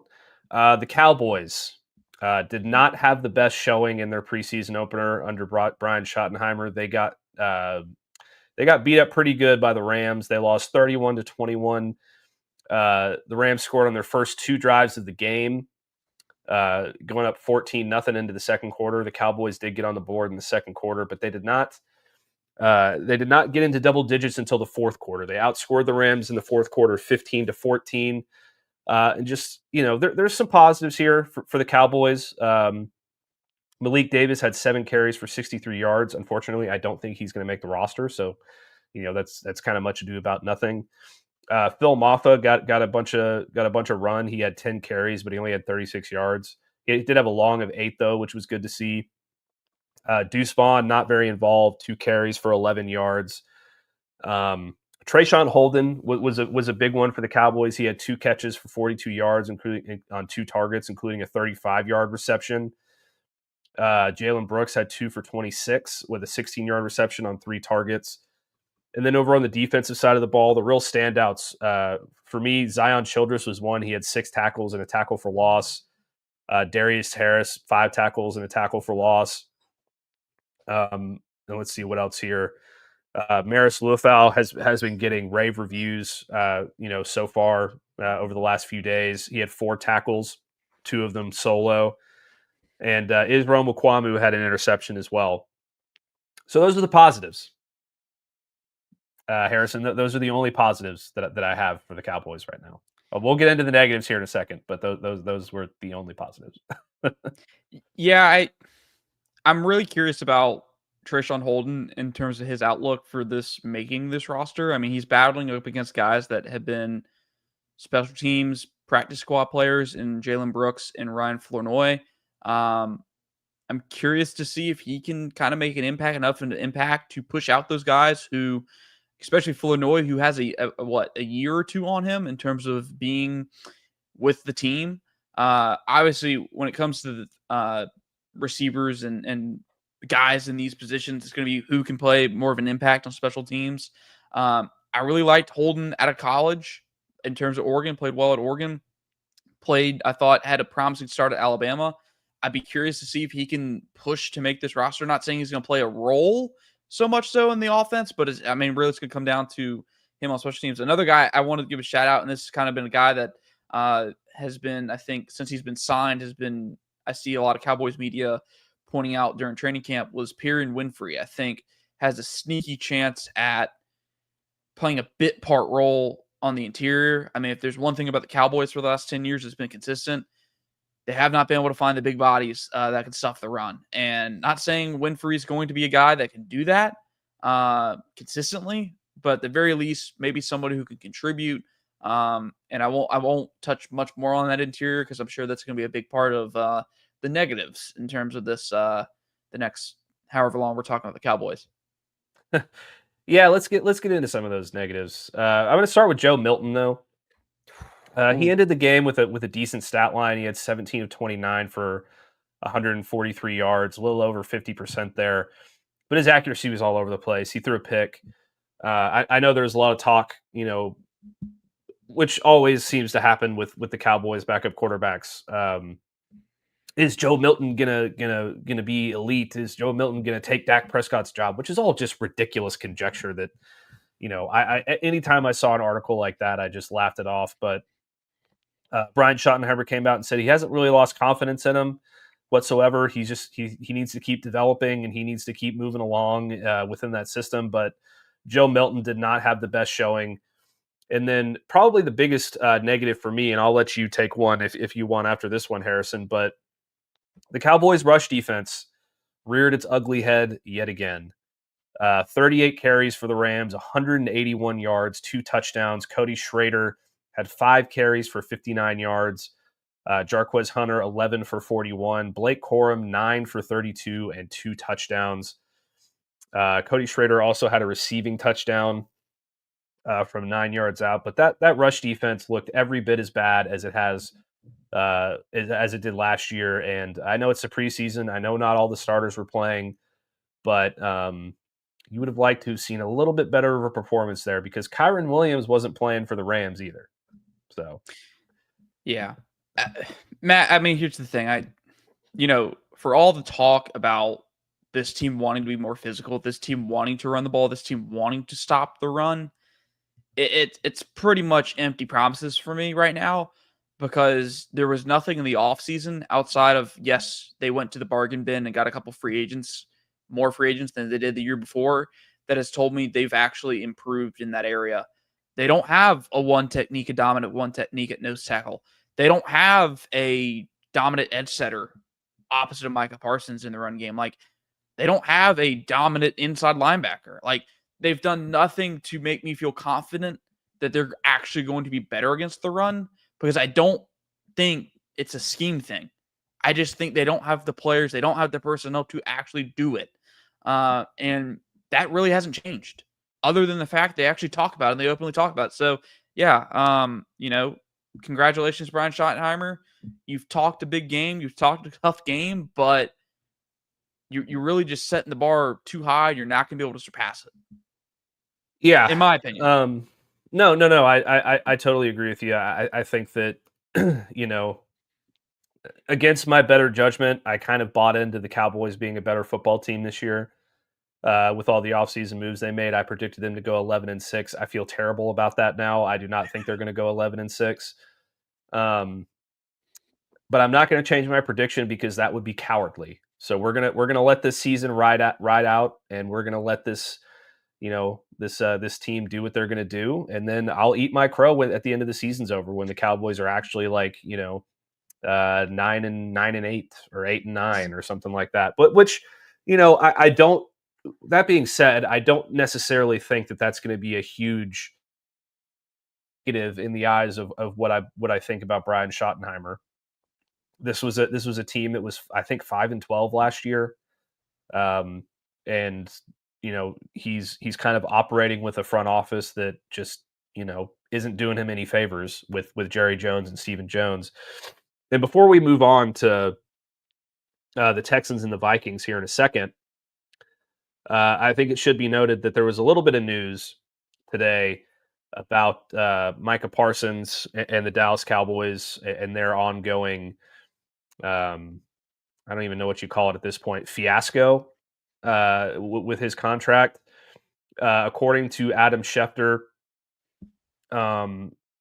he said, sorry, it was Dan Orlovsky. Adam Schefter was on the show today, but it was Dan Orlovsky.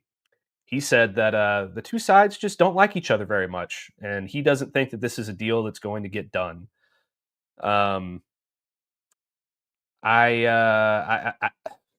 Patrick and I's prediction is still holding true right now.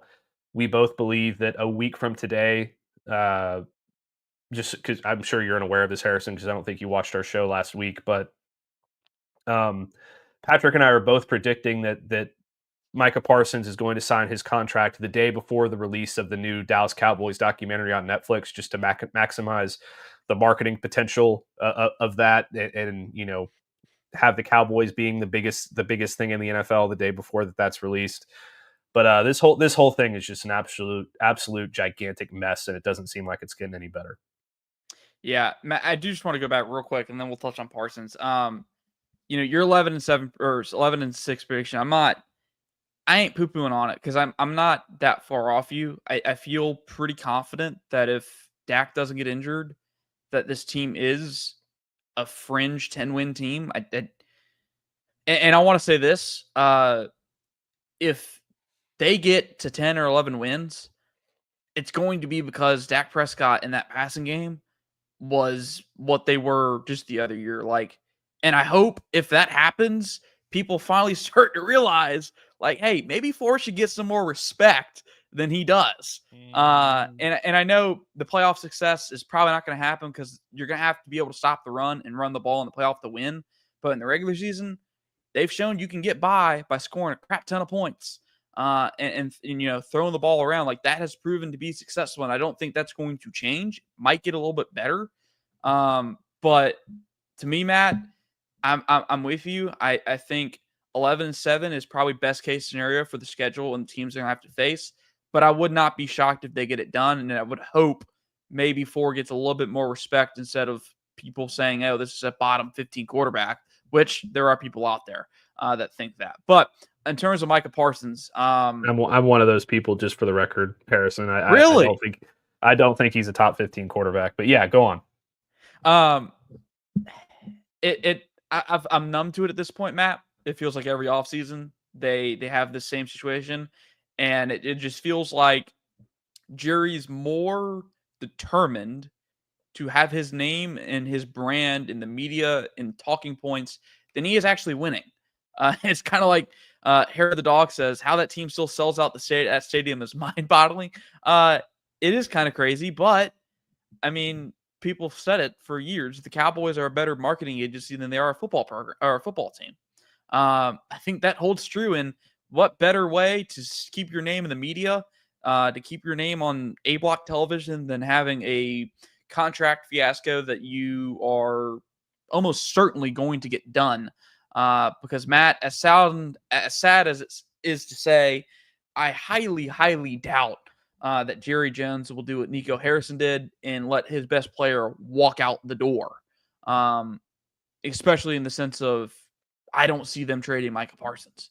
I really don't. So I'm with you. I think they're going to get the deal done, whether it's the day before the Netflix documentary, the day of, or the day before the damn week one game, Yeah, no, I totally agree with you. I think it's going to get done. I don't think there's any way that, you know, you can't let that guy walk, especially for nothing.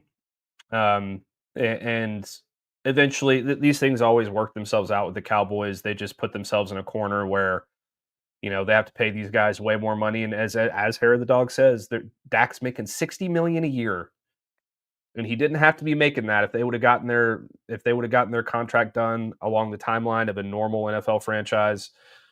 Then it would have been a lot better of a situation for them. But regardless, it is what it is. Dak's not a top 15 quarterback, but he is a good quarterback. I'm not saying he's a bad quarterback. He's just not as good as everybody says he is. And until he gets them to an NFC Championship game, I will die on that hill, and that's just the facts of it.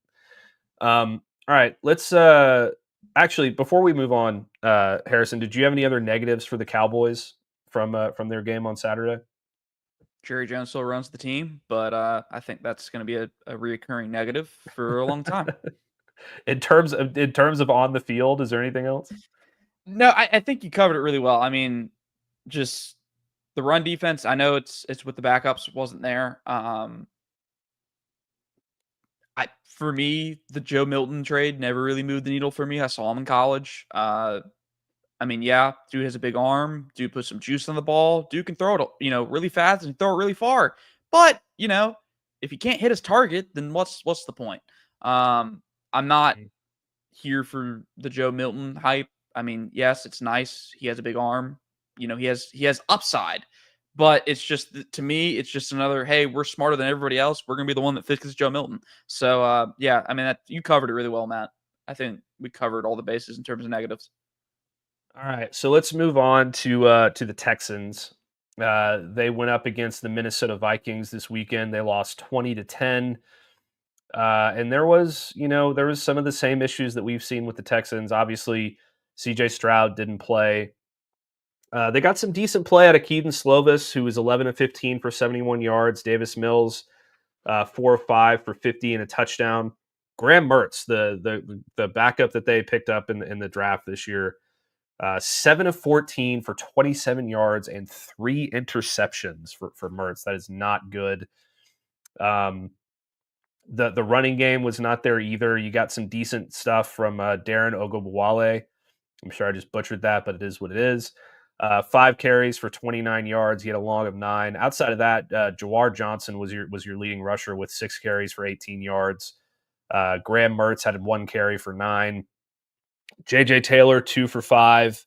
And Woody Marks, the rookie, 3 of 4, 3 carries for 4 yards. In the receiving room, John Mechie had a pretty decent game, 5 for 45 on 8 targets. Braxton Berrios, 3 receptions for 33 yards and the touchdown from Davis Mills. Jalen Noel had 2 catches on 2 targets for 16 yards. Jaden Higgins, 2 of 8, 2 receptions for 8 yards on 2 targets. But not a whole lot of production out of that receiver room. A lot of different guys caught the ball. A lot of different guys got targets, but just 148 yards for that receiver room in general. Jawar Johnson also had a fumble in the rushing game, which is not great.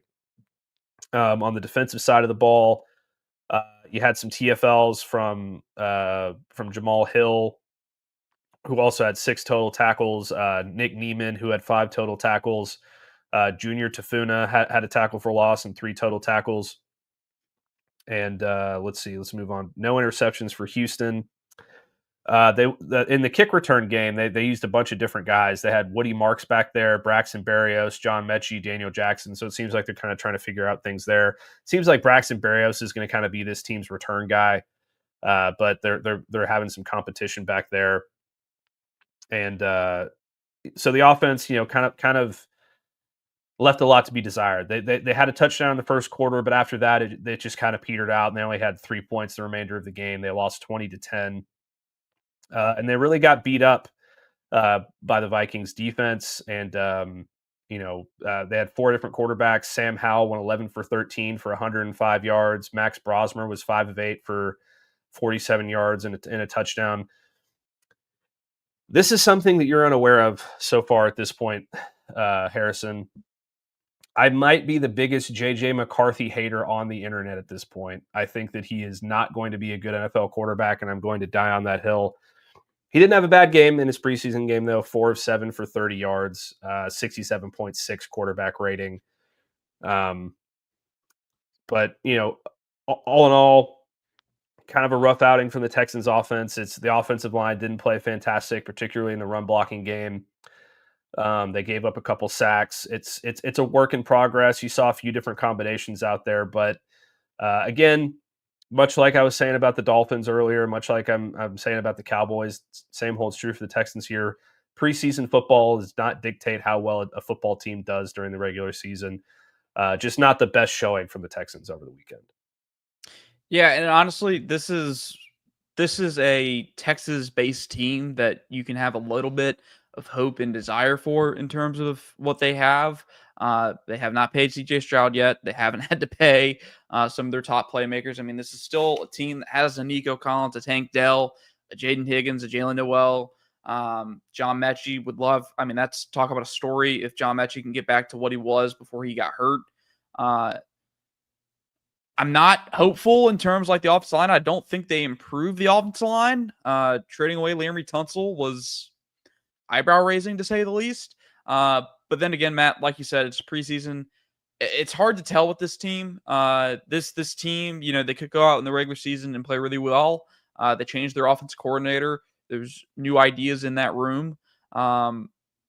It's hard to tell, but yeah, I'm with you there. Not exactly the most desirable start for them in terms of what we wanted to see. But then again, it's not the guys they're going to depend on every Sunday to go out there and play. And then JJ McCarthy, I'm with you. I never really saw it at Michigan. I mean, I think there's a reason he was never really asked to throw the ball in meaningful game on the line situations. Again, just a guy that they asked not to turn the ball over and to keep the wheels on the bus on the road. So I don't know. With Justin Jefferson and Jordan Addison, he already has a higher floor than a lot of these other quarterbacks in terms of being rookies. But yeah, I wouldn't be shocked if they move on from the JJ McCarthy era rather quickly. Yeah, it would not surprise me at all. I think he's garbage, but it is what it is. They made their decision. There's a lot of these quarterbacks that are taken way too high. It ends up not working out too well for them at the end. The one thing that he does have working for him is a lot of college football experience under his belt, and that can usually translate into success at the next level more so than a guy like Anthony Richardson who didn't really have a whole lot and things like that. But Anthony Richardson, Daniel Jones, Michael Penix so far, we don't know what we're going to get out of him. A lot of guys I think have been taken too soon over the years. I think that JJ McCarthy is definitely one of those guys. So we'll see how that goes going forward. Before we get into our next break, we're just going to kind of go through some scores from some of these other preseason games and just give you all the full rundown of what happened in the NFL over the weekend. The Raiders and the Seahawks both tied in their preseason matchup, 23-23. We talked about that a little bit with Patrick on Friday, but not a lot from Ashton Genty, 3 carries for -1 yards. That was kind of disappointing there. The Colts and the Ravens, again, Patrick and I talked about that one, 24-16 Ravens. Eagles beat the Bengals 34-27. You move into Friday's game. Friday's games, you had the Lions beat the Falcons 17-10. The Browns and the Shedeur Sanders train continue to roll forward. They won 30-10 over the Carolina Panthers. Ted McMillan had 2 catches for 43 yards for Carolina. Shedeur Sanders had 14 completions out of 23 passes for 138 yards and 2 scores. And the Patriots blew out the Commanders. So watch out for the Patriots, apparently. 48-18 New England. We talked about the Vikings and the Texans. We talked about the Cowboys and the Rams. The Rams and the Vikings both won those games by double digits. The Giants took down the Bills 34-25. Jackson Dart was 12 of 19 for 154 yards and a touchdown.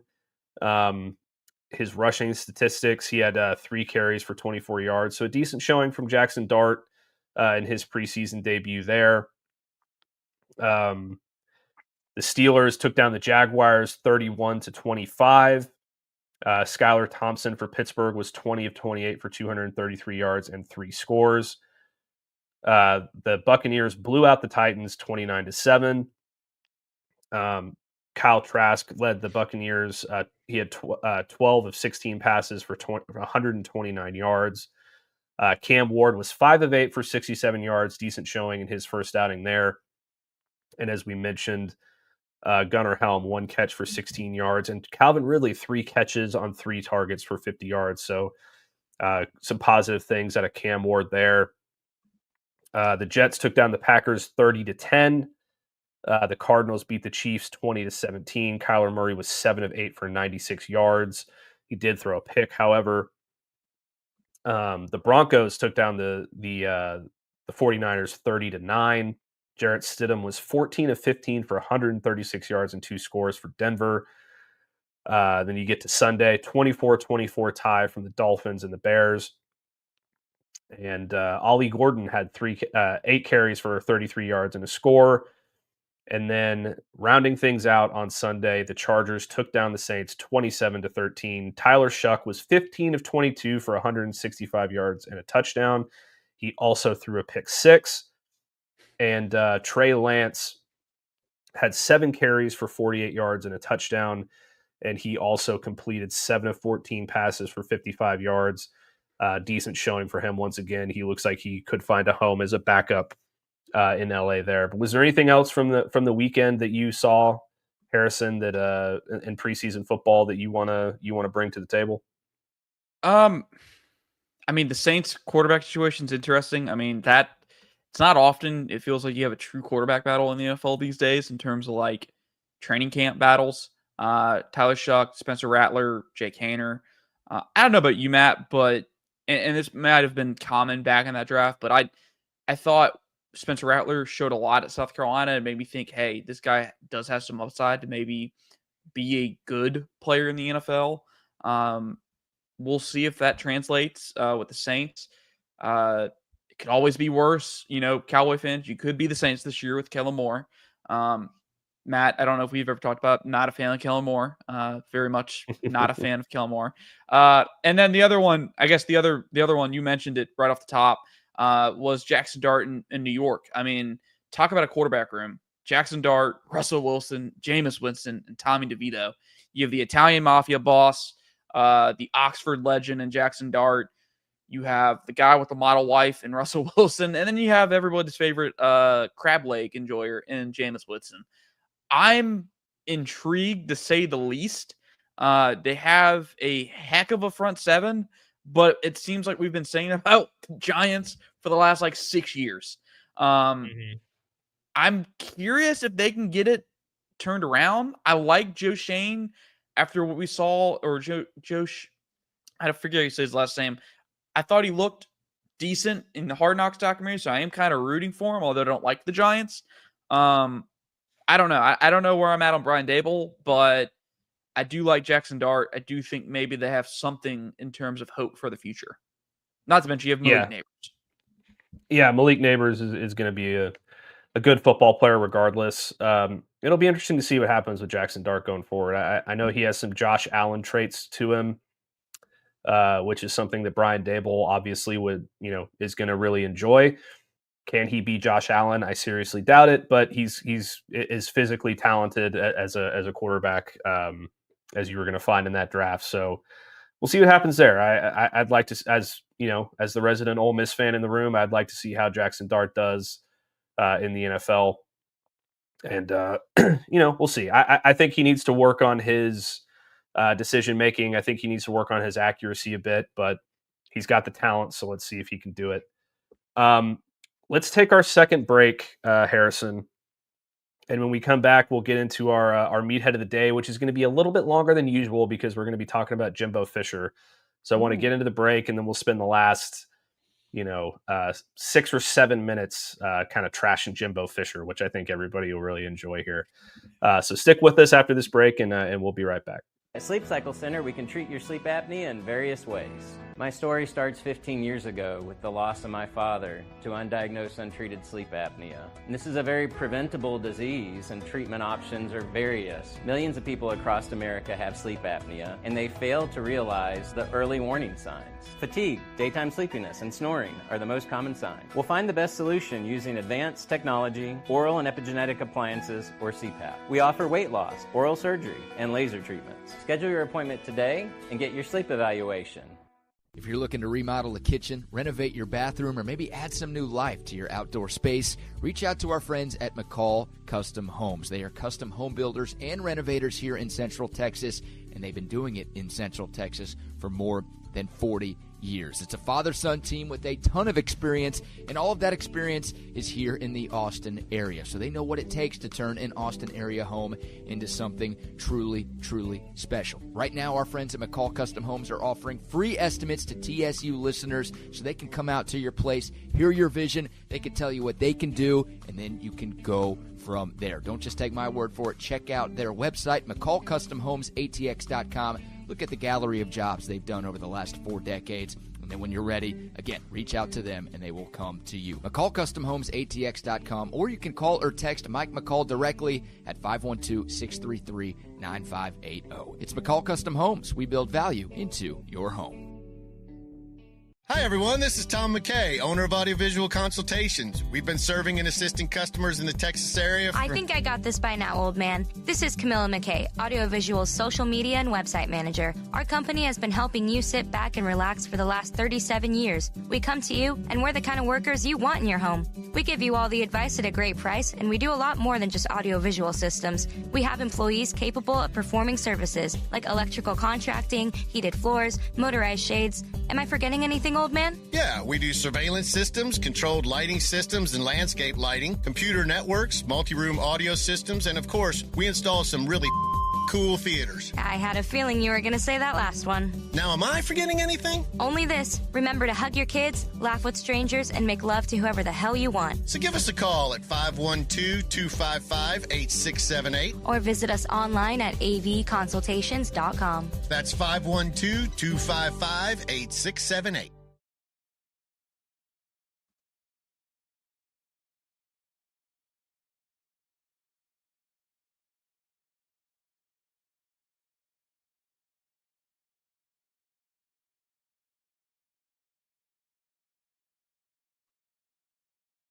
All right, we are back. Open Gym is we are back. Open Gym 4 to 6 Monday through Friday on Texas Sports Unfiltered. You can catch us on Facebook, YouTube, Twitch, X. Everybody chime in with your comments. You are the third host here at Open Gym. Like I've said a couple times, we do not have the text line available today because Patrick is out. But we are joined today by Harrison Reno of Rivals.com. He is one of my good buddies. I've been working together with him for a few years now. And it's time for our what has become my favorite segment of each and every show, Harrison. It's called our Meathead of the Day.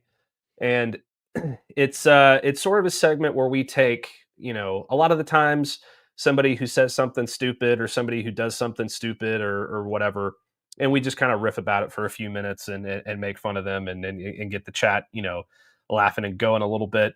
Sometimes it's a little bit more lighthearted, and it's just some fun stuff. But today we are going to be talking a little Jimbo Fisher. Jimbo Fisher will not go away. I don't know why he won't go away. He's got a pretty good job over there, doing his thing, talking football. I think he's got a podcast or whatever the hell it is. But he's trying to get his name out there a little bit. And he recently came out on his show and said that he has not ruled out a return to coaching, and that he is very interested in returning to the sidelines and being a college football coach again. We'll get into the meathead part here in a second, which was the part that I really took issue with. But couple things here. Number one, who would hire Jimbo Fisher at this point? If you're really thinking about it, who is going to hire this guy? Number one. Number two, why do you want to return to coaching? What motivation do you have to return to coaching? Texas A&M gave you the biggest buyout in the history of college football by a wide margin. You're going to be making $7.6 million on average over the next 10 years. And I don't understand why you want to come back. I really don't. And why are you trying to push it on a podcast? Why are you doing all these different things? Just ride off into the sunset, Jimbo. I don't think any power program's going to want you. I don't think that anybody's going to be banging down your door for an aged coach who really struggled down the stretch, with Texas A&M. He struggled down the stretch with Florida State as well. He ended his last year there at 5-6, and then he never got over the hump at A&M. They had the one good year during COVID in 2020 where they went 9-1. And then after that, that's kind of when the 8-4 Aggie thing really took hold, and they became kind of a meme and got that stigma at a certain point. But I mean, is there any power program that you think is going to hire this guy, or at least give this guy a shot, or is he just kind of shooting a shot and hoping for the best? Power program as in like Power 4, or like we talking like actual? Yeah, Power 4, ACC, SEC, Big 10, Big 12. I think one of the lower tier, like one of those lower tier Power 4 schools who have never really been good at football, who wants some notoriety, a la Colorado, somebody who wants to get their name out there, I think would potentially give them a shot. But I think there'd have to be strings attached. I mean, to your point, just my vibe on Jimbo, he's stuck in 2013. I mean, the offense is stuck in 2013. The personality is stuck in 2013. Everything about him. I don't necessarily get the attraction of players wanting to play for him. He kind of gives off this fake personality. I don't see it outside of, again, his sole attraction is, he won a championship with Jameis Winston in 2013. What else? I don't get it. Yeah. So I totally agree with you.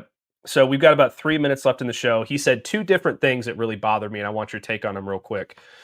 The first thing, number one, he said the 2013 Florida State Seminoles are the best football team in the history of college football. He said that they had they scored the most points in the history of college football, which was true until 2019 LSU beat that record. And then they had the biggest point differential in college football history as well. That is also technically true, but he neglected to mention that, like, I think five or six teams that they played that season were under 500. And they barely beat a very mediocre Auburn team that just got super lucky that year all the way through in a national title game. And then the other one, which particularly bothered me, was he said, I never wanted to leave Florida State. I never wanted to do it. I hated leaving. It made me very sad. I'm paraphrasing. But he said he never wanted to leave. He had no desire to leave. He regrets it, all this stuff. Jimbo, you resigned your position at Florida State to accept the job at Texas A&M. You wanted to leave. You liar. You are lying. You do not do that unless you want to leave your job. So, two things that Jimbo said that I think are just absolute folly. For my money, 2019 LSU is the best college football team of all time, followed closely by 2001 Miami. We talk about 2005 Texas, who put a ton of players in the NFL. 2004 USC, the Nick Saban teams, the Kirby Smart teams, all these great teams that we've had over the years. I'm not saying that the 2013 Florida State was a bad national championship team. Just don't try and put them above the greats, the ones that we know are the greats. Yeah, I mean, I challenge on the 20 that 20 was 13 Florida State team, or I guess it was 2014 that they won it. Can Jimbo Fisher name 6 players on that Auburn team not name Chris Davis? I certainly couldn't off the top of my head. I went back and looked at the box score, Matt. I do remember Trey Mason, but I have vague memories of Sammy Coates. Couldn't tell you off the top of my head. CJ Uzoma was the tight end on this team. Uzama? I forget how to say his name. He's in the NFL. But other than that, and we're talking about a Melvin Ray. Don't remember you. A Marcus Davis. Don't remember you. Cody Parkey, most notably, was their kicker. Didn't know that. But yeah, I even with the box score, there's not many names to name off this list that are notable players. If Jimbo can name 6 players from that Auburn team, then maybe I'll let you say that they have a claim to that. But yeah, right. I think maybe the teams that have the most NFL draft picks from those championship teams, a team that had one of the best quarterbacks of all time, and a Vince Young, a Matt Leinart, I think those have a much better claim to the best team of all time. And then for, like you said, the whole, I didn't want to leave Florida State. Well, you didn't have to, as far as we know. So why'd you do it? A little bit of revisionist history there for Jimbo, but it is what it is. He was pandering a bit to a Florida State fan base. It was a Florida State podcast, but at the end of the day, just don't lie, Jimbo. You wanted to leave. That's why you did it, and that's The fine. receipts are there. The receipts are in fact there, and it is what it is. Jimbo, I hope you find a job coming back to college football, and you're happy. But yeah, you wanted to leave Florida State. Don't lie about it. All right, well, that is going to do it for today for Open Gym. I hope we did all right for you guys filling in with for Patrick Davis. Harrison, thank you so much for coming on. This was a hell of a lot of fun. We haven't gotten to sit down and talk for 2 hours in a very long time, so we're going to have to do this again next time Patrick has a little vacation. And everyone just remember 4 to 6, Monday through Friday. We are live on Facebook, YouTube, Twitch, and X. You can catch us on Texas Sports Unfiltered on the app as well. And don't forget to be kind, be safe, keep your underwear clean, and we will see you next time on Open Gym.